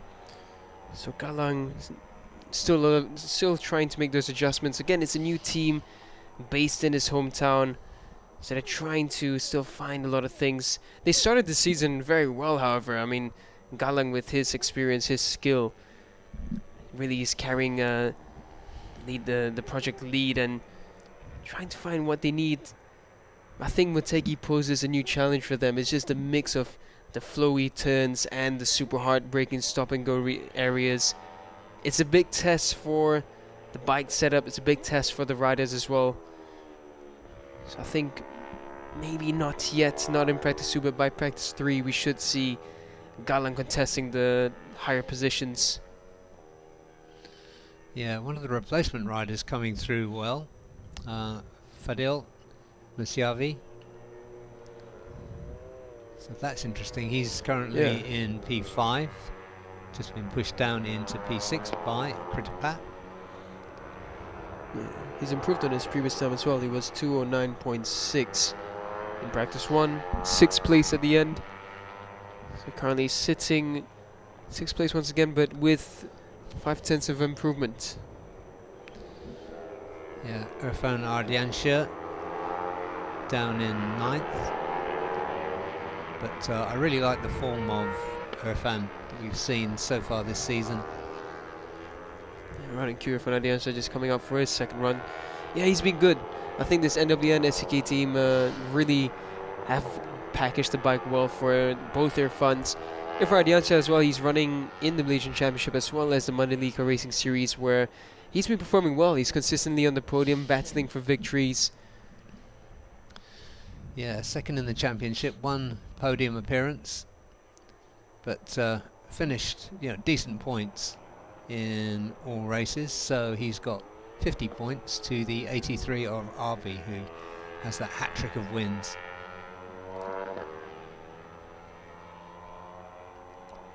So yeah, good work for Maestro NWN SCK Honda Racing Team and Irfan Ardiansha.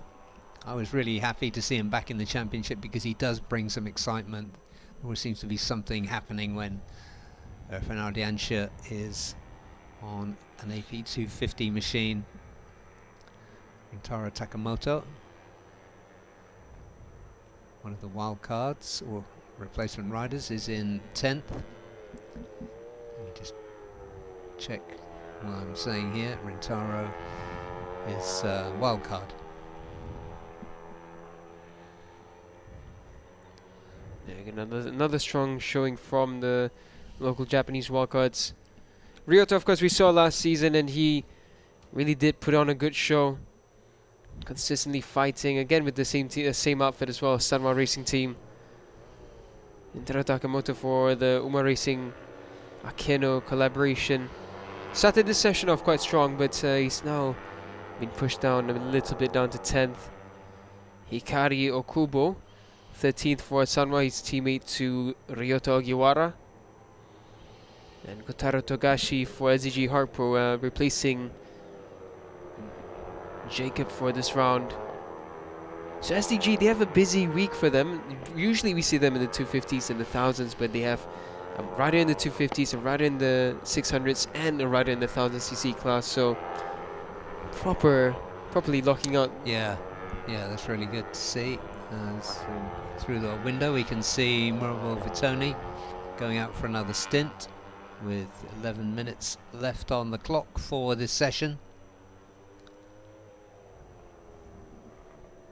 And something else just to think about while we're taking another look at what's going on in pit lane.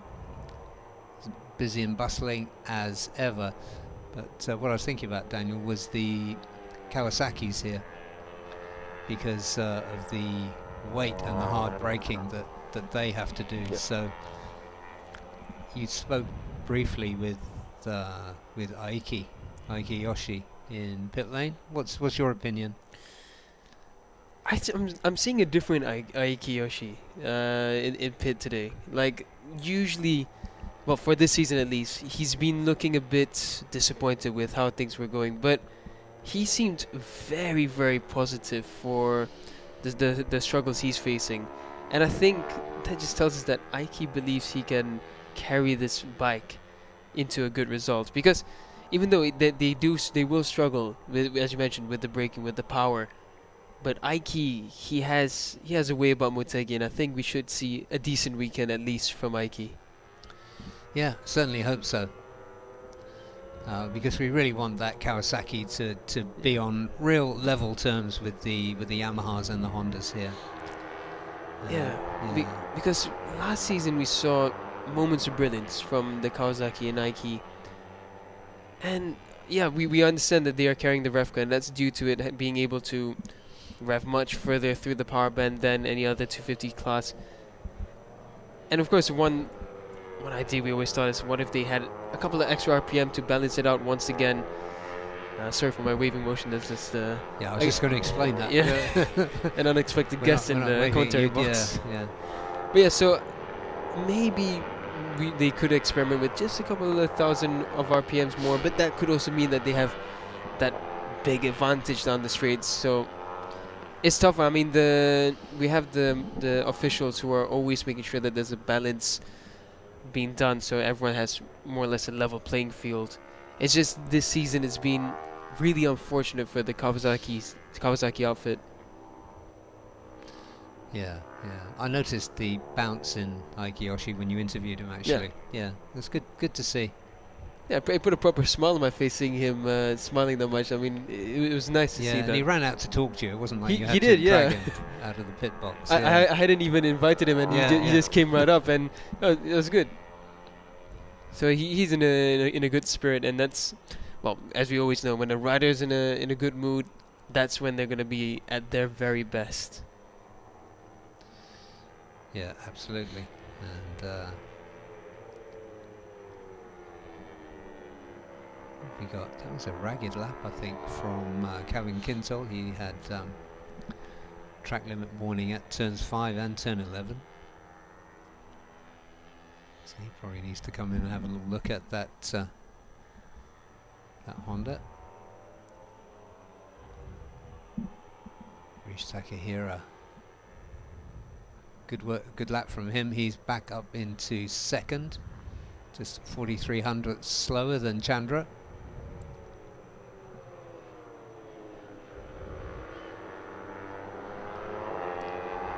So we're expecting great things from Reach Takahira this weekend.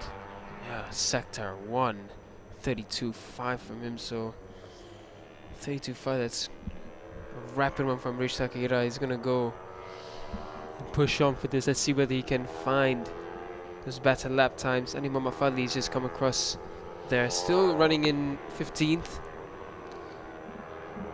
Oh, Rich Takahira, sector 2, a really quick one. So Yeah, we're looking at a very low 208 coming in from Rich Takahira.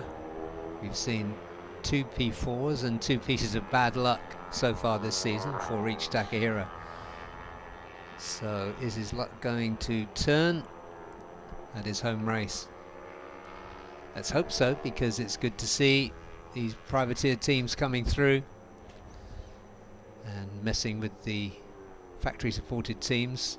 Oh, RB on a quick one as well. He's just done the fastest sector 1. Oof.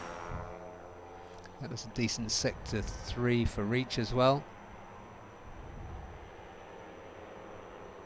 Yeah, Reach and RB on it, and RB, mind you, he's carrying those rev limits, the rev cuts. But the thing about Astra, even despite the rev cuts, they find different areas where they can just edge a bit more performance out the bike, and it works so well. And Reach Takahira 208.097, a very, very low 208, knocking on the door of a 207.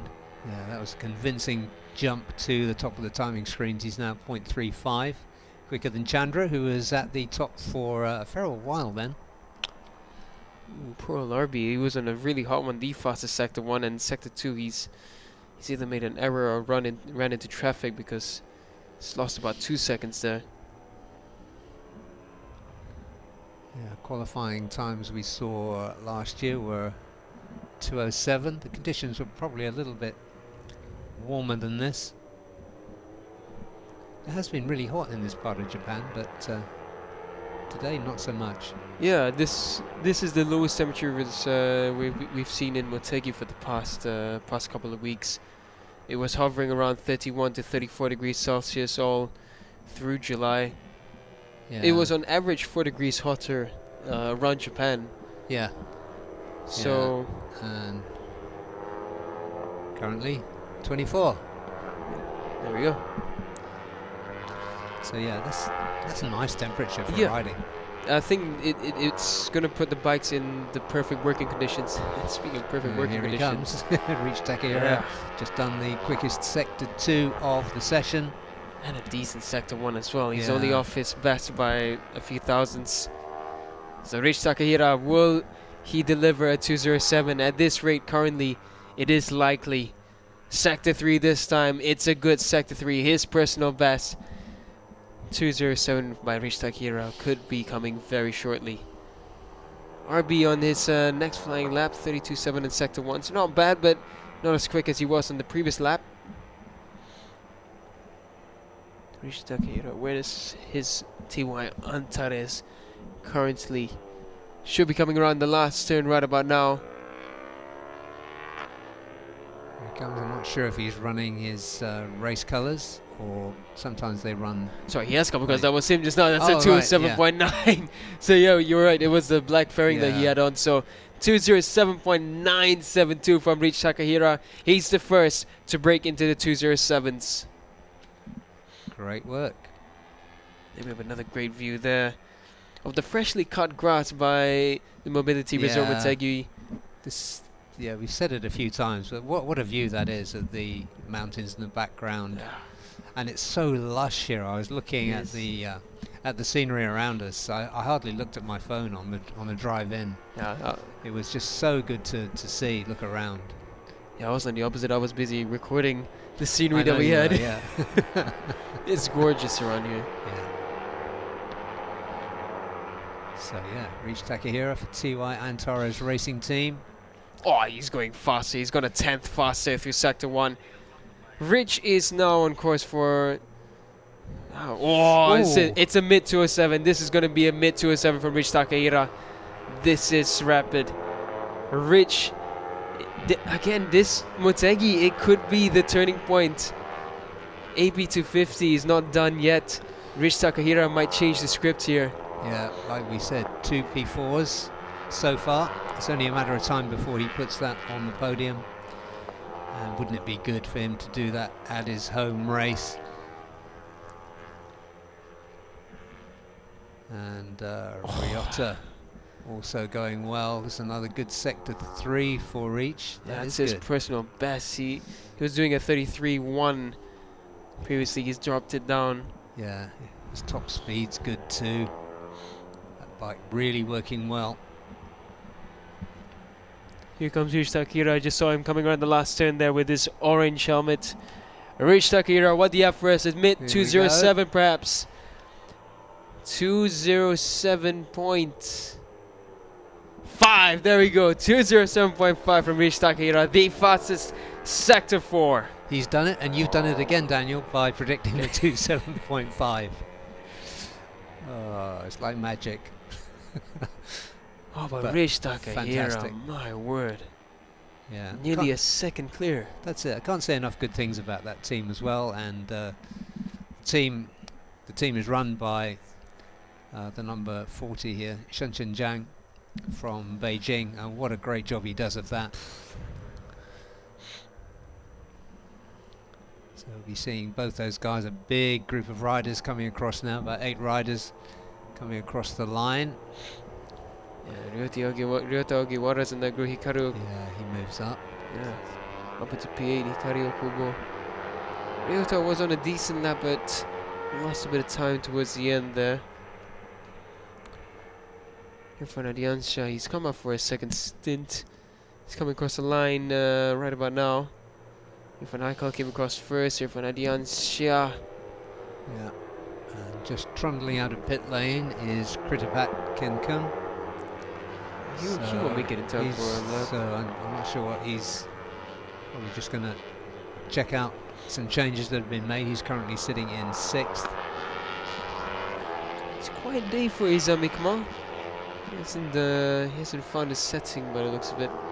Because at 209.7 he was with that fast group just now. And very early in the first session he was quick too. He was up near the top of the timing screen. So he knows his quality. And he gave us a lot of excitement last time out. This class is so competitive. And we haven't even mentioned the other I hate to call him that, the other Astra Honda rider, Davina Brittani. Currently 15th, 2.4 seconds off that sensational time of Rich Takahira. He's got a lead at the top of more than 9/10 of a second. That's absolutely stunning. And he has been quick all the way through the sessions, so it's not a flash in the pan. RB might have a response. Ooh. Sector 1, he's only a few thousandths off. Reaches Sector 1. Sector 2, he's faster. Let's see, with the Sector 3 is where that Honda should shine through. And in Sector 4, the chicane, the Honda will have the stability going through. It's just the exits where Yamaha will have the grunt. Let's see what Fadila RB Aditama is capable of. It's the fastest Astra Honda. Yes. Sector 3 fastest 3. as well. He's 3/10 faster than Reach in Sector 3. Fastest top speed as well by RB. So this is interesting now with that RPM cut. Right, so he's going to be on his way through the final complex about now. Oh, he's got slipstream with this group. I think that's what's helped his top speed. RB's right in the middle of this. There we go. He comes across the line now. Will he set the new fastest lap? Ooh, just misses out. Just. Oh, look how close that is, Daniel. 2,000ths of a second between Rich Takahira and Fadila RB Aditama for Astra Honda. Tell you what, That it is on. Incredible, yeah, absolutely. And Chandra Hermawan, who had a fantastic session, 3rd, but 9/10 behind. Yeah, that's amazing. So, wow. Can't say enough about those two riders at the top there. Brilliant work by both of them. Rich Takahira for TY Antares and Fadila RB Aditama already with a hat-trick in his pocket for this season. And a 500 RPM rev cut. Which, as you said, the technical geniuses in Astra Honda seem to have found a solution in the mapping of that CBR 250. Yeah, brilliantly done. It's all gone quiet over there. Nobody else is going to trouble the top of the timing screens. So just to confirm, it was a 207.533 for Reach Takahira and a 207.535 for Fadila Arvi Aditama for Astra Honda. Then it was Chandra Hermawan for Yamaha Racing Indonesia, and then the brilliant Murray Vitoni, he was 4th. 5th, Ryota Ogiwara. Then Isam Ikmal came through late, up into 6th. Kritapat Kenkum, 7th quickest, and then it was replacement rider Fadil Musyavi, and then Hikari Okubo, Ryoji Yoko. Irvin Ardiansha was 11th. 12th, Andy Mohammed Fadli, the returning Andy Fadli to this class. Rintaro Takamoto was 13th. 14th was Daniel Shami Ahmad, and Aishi Oki on the Sniper Manual Tech Kawasaki was 15th quickest. So that is the second of 3 practice sessions. We'll be seeing the AP250s again this afternoon. The weather seems steady here at Mobility Resort Motegi Mobility Resort, I beg its pardon. We're going to take a short break, and when we come back it'll be for the second practice session with the Supersport 600. So stay with us, we'll see you in just a few minutes.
We are back on track at Motegi Mobility Resort in Japan, and this is the second time today we've seen the AP250s on track, which brings me to the reason why you're only looking at pit lane at the moment, which is that our production equipment was delayed.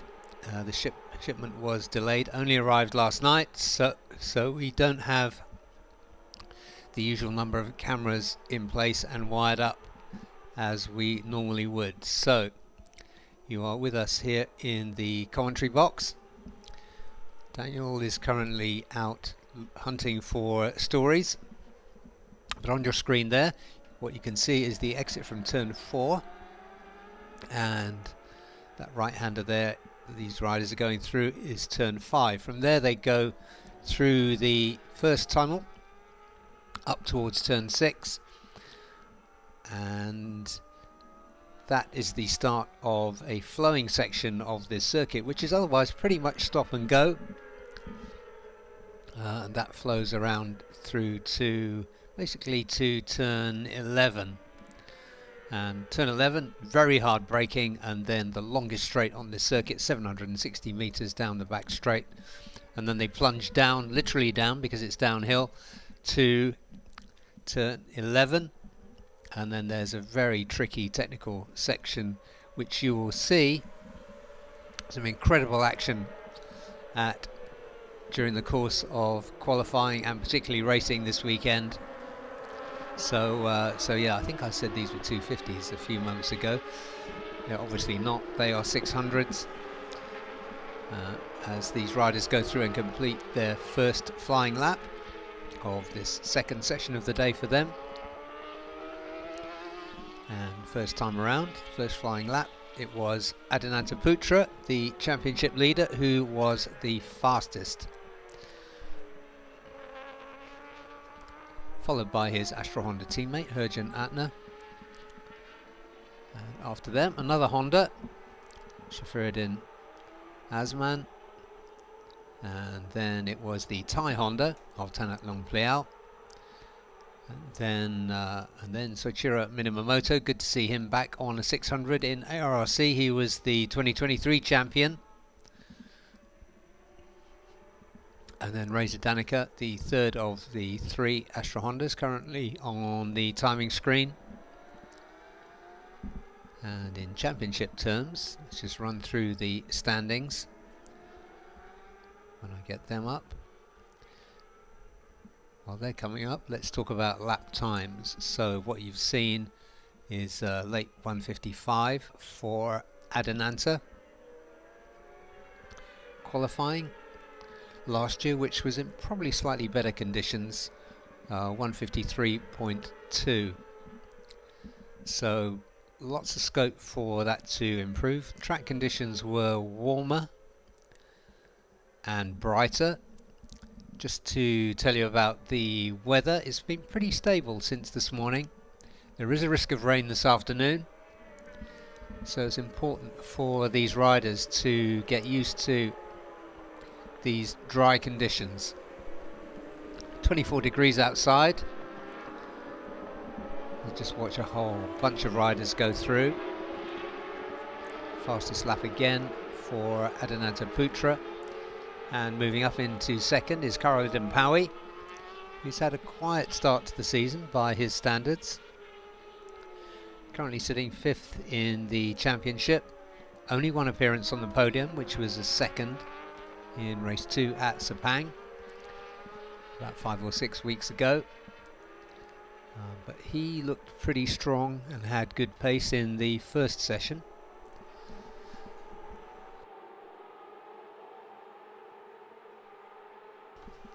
Fourth quickest currently Sharafuddin Azman, Kip's teammate, but in this morning's practice session it was the third, not like it's a ranking thing, but the third member, the one that I haven't mentioned yet, was Helmi Azman.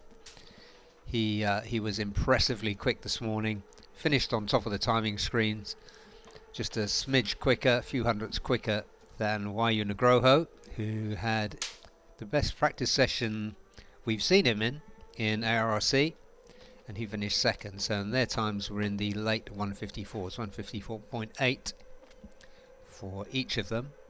That's Helmi and Wayu, and now Helmi is back at the top on a 155 dead. So good work by Helmi, and he is on another fast lap now as Daniel rejoins me. So yeah, this is good work from Helmi. He's enjoying himself here, Daniel.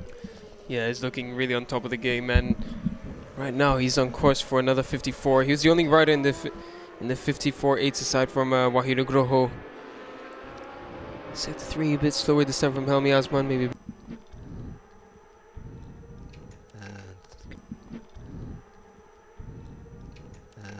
Currently third quickest, Keisuke Tanaka. Now we did see a wildcard in P1 and P2 last season. He's not here this time. Kengo Nagao, who lit the place up last season, as wildcards can do in Japan. They have such a strong domestic racing series that whenever the wildcards come in, you know, this is going to be interesting. And it always is, yeah. And it was so good that Yamaha Racing Indonesia took him in for the remainder of the season as well. That's right. And he performed decently. He was just still getting accustomed to the tracks that he hasn't ridden on yet. Yeah, and a different team, you know, Japanese going into an Indonesian team. But we've seen some increasing collaboration, which, there's a big group of bikes coming across here, about most of the field actually. Yeah. Let's see how this shakes out. Nobody touching Helmi at the top. Yeah, Helmi's the only one riding on his own, so that group could get into trouble getting in each other's way, and I think that's what happened to Adinanta. He was on a really, really hot lap then in Sector 4. Lost a bit of time.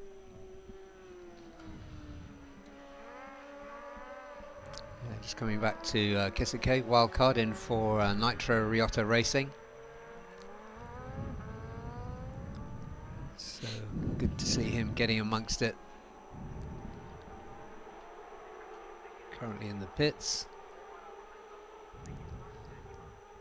But there's, if you look back to fourth, Carl Dempaui is almost 9/10 of a second slower than Helmi.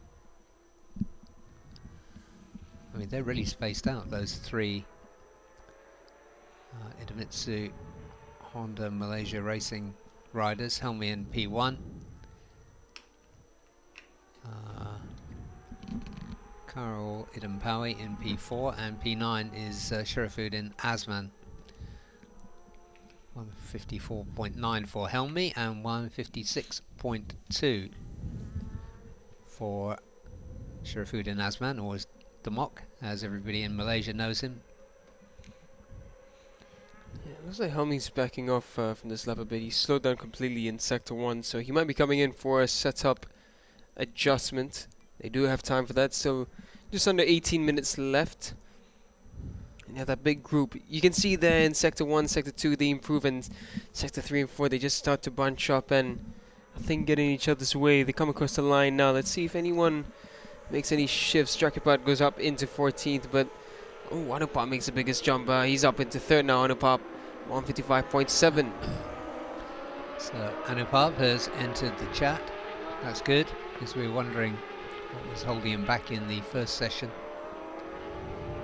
First session he was down in 10th.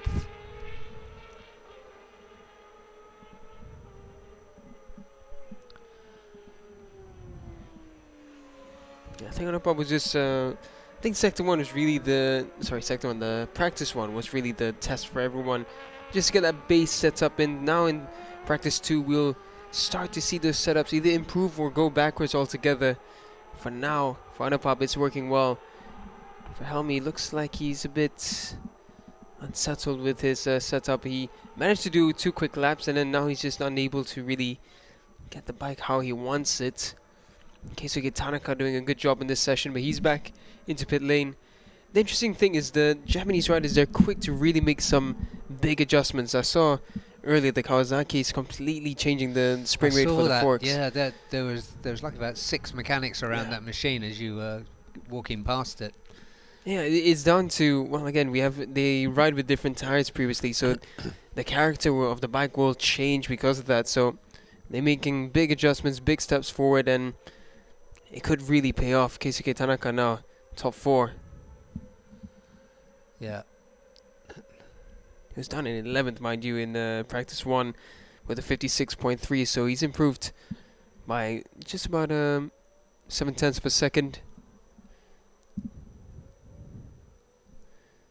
Keisuke getting good improvements. Let's see whether he can push it forward. He's coming up right now. He's just exiting pit lane. Odaki Amon for Hark Pro goes up into 14th. 57.069. So Odaki did manage 9th fastest in practice 1 with a 56.1. Soichiro Minamoto for Hongnong Yamaha. You could expect him to improve from P7. Oh, Helmi, despite a slower sector 2, he's just clocked in the fastest sector 4 and he's lapped at 155.041, so Helmi's still faster than anyone else, even with his second best lap.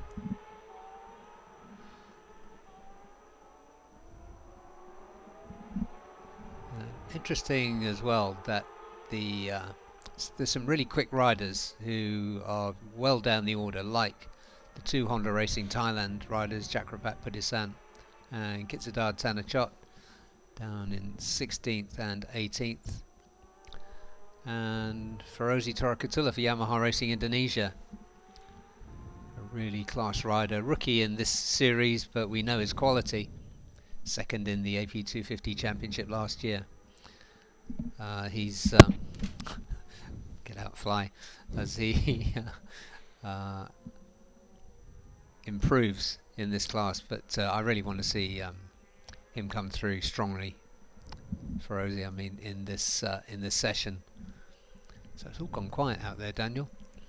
Yeah, we've only got a few bikes who've gone into pit lane, but the large group has just gone missing for quite a bit of time. Yeah, we've got seven riders in the pits, and yeah, basically everyone else running in a group. Yes, he got a couple of riders coming through. That's Rocco Sessler who's come around, and yeah, the big group, some of them coming back in. And the rest. Other 2 riders coming into pit lane. McKinley Carl Paz, he was good this morning. Up into P6. So good job from Carl with that improvement. Keisuke Tanaka now has just completed his out lap. 218.319 on his first flying lap. So let's see whether Keisuke has made the right adjustments. Jakrapat and Kitsadar just came in for Honda Racing Thailand. Let's check out their progress this morning. Jakrapat 15th and Kitsadar 18th. So a bit of head scratching no doubt going on in the Honda Racing Thailand pit, because we know their quality, we know the quality of those 2 riders too. So let's see what they can pull out. Look at this. Kip, Kyle, Kasma and Herjun all on really fast laps. They're all improving through sectors 1 and 2, so they should shuffle up the orders a bit. Yeah, Herjun going better as well. He was 156. Best lap. Yeah, 150. Yeah, so he's just about on the pace he was on this morning. Yeah, those riders I mentioned earlier, all of them have completed a faster sector 3. So let's see what they're capable.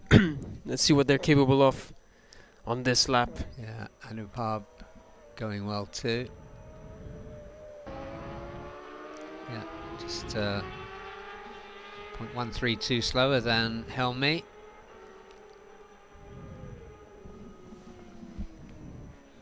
And the majority of them are back in pit lane now. So it's a bit silent out on track, but yeah, everyone in the mid pack of the top 10 have found some good improvements. Keisuke Tanaka now pushed on into 8th, so he'll be looking to respond quickly to that. Yeah, from P2 to P8, we've got about 7/10, less than 7/10 of a second covering those positions.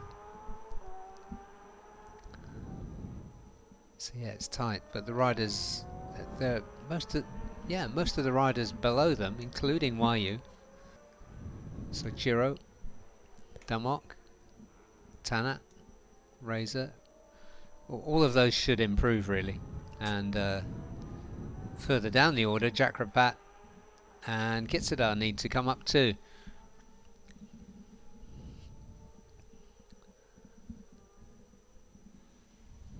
So there's 10 minutes remaining in this 30-minute practice session. Who's that going out? Yeah, that's Anupab. Anupab, yeah.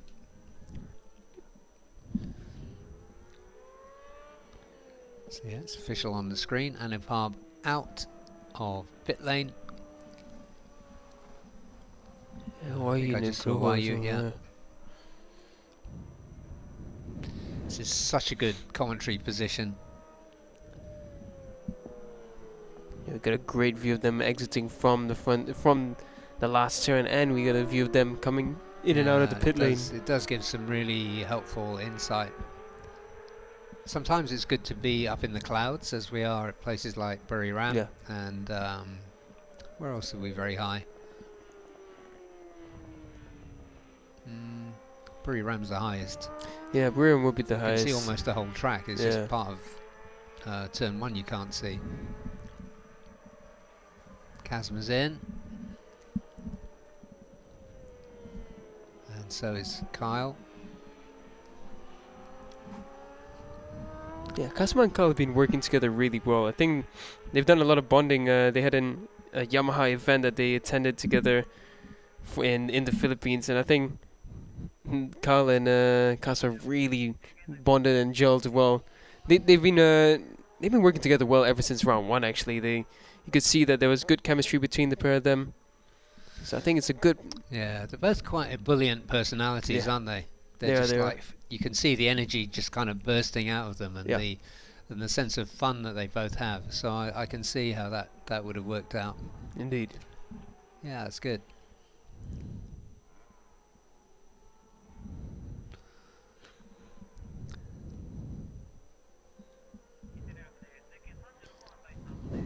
Yeah. Talking about Kazma Daniel.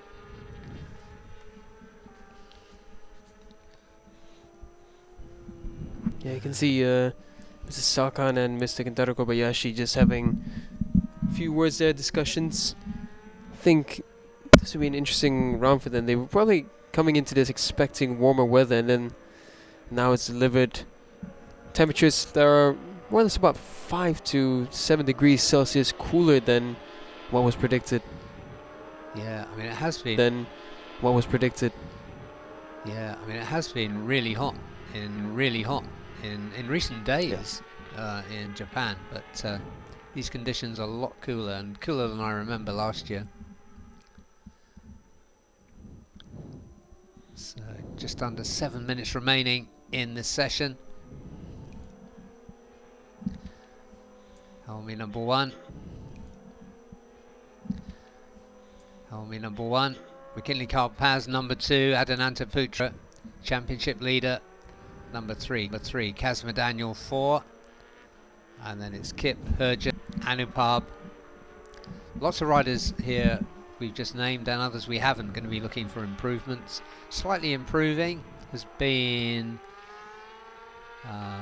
Tanat Longpliao. Tanat in 12th, but those Thai Hondas, all is not running perfectly for them, clearly. Tanat is probably going to win a race at some point this season, but currently down in 12th. Yeah, it just seems that Motegi is just not suiting Tanat yet. I'm wondering whether it's a setup thing or whether he just doesn't find Motegi easy to go around.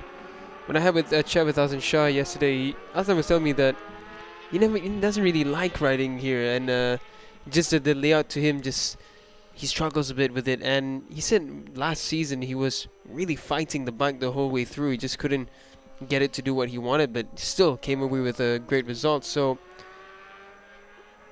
that's just what it is when it comes to racing. You have some tracks where, oh wait, we have rain flags.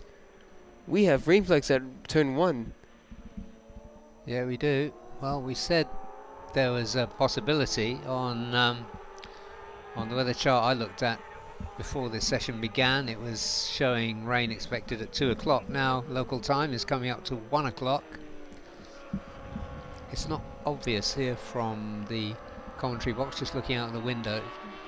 There are no visible drops. Oh, but there's a visible result.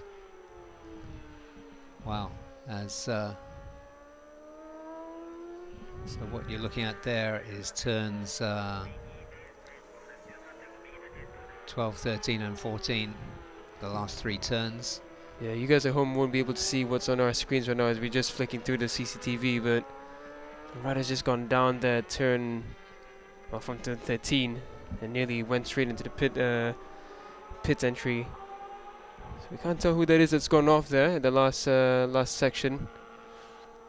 I'm just trying to see where else we can see rain flags. As of right now, Yeah. it seems to be just turn 1 and 2.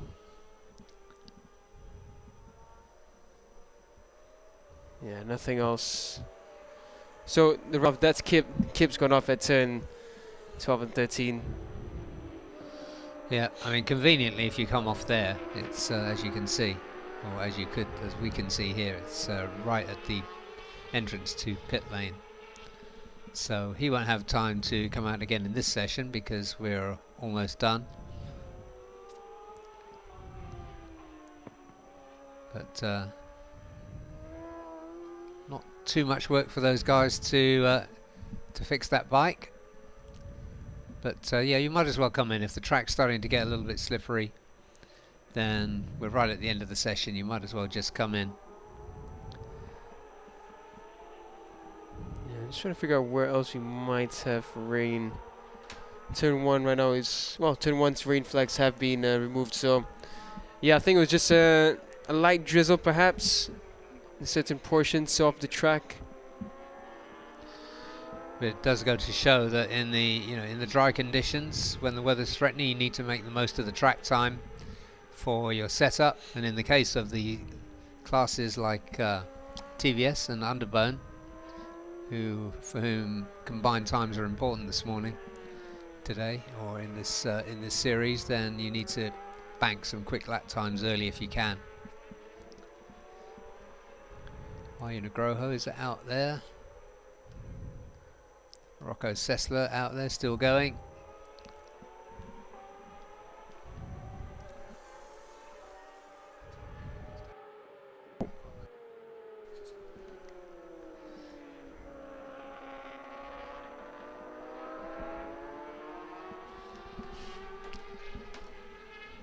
Yeah, we've got less than 2 minutes remaining.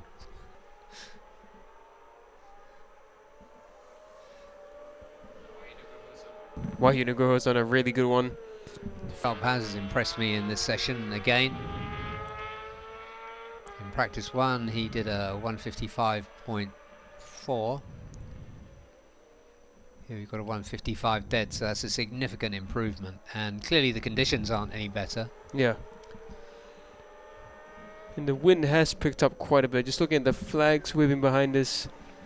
So strong winds. You will feel that when you're going at these speeds, so a lot of factors to take into account for this weekend of the Asia Road Racing Championship. Yeah, but wind often just precedes rain, doesn't it? Yeah, that's what it's looking like as well. We have some properly dark clouds looming around the hills around us, so yeah, so the guys in the superbike garages are going to be looking at that because they will be next out.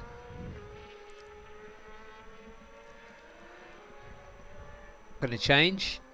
Let's just run through those results. Going to change. Let's just run through those results for you. It was again Helmi Asman for Idemitsu Honda Racing Malaysia, and then it was McKinley Carl Paz for Hongleong Yamaha. Great session from him again. Solid from Adinanta Putra, he was third quickest. Decent from Kazma Daniel, he was fourth. Fifth, Karalidin Pawi. Sixth, Herjan Atner, that's from him. Anupab Samun still hasn't got it all together, he was seventh. Kesuke Tanaka, solid from him, 154. And then it was Wayu Nugroho, 9th, 10th, Soichiro Minamoto. And then Sharafuddin Asman, Tanak Long Pleao, Reza Danica Arens, Rocco Sessler for Team One for All, and Odaki Amon rounds out the top 15. So it is, as I mentioned, time for a lunch break. We hope the weather gods will be kind and not spoil our lunch or possibly our afternoon. So join us in half an hour for the second half of the practice day. Lots going on, lots to talk about, lots developing as we speak, and we will have some more on-camera track action for you this afternoon. So we'll see you in about 30 minutes. We're at Mobility Resort Motegi for round 3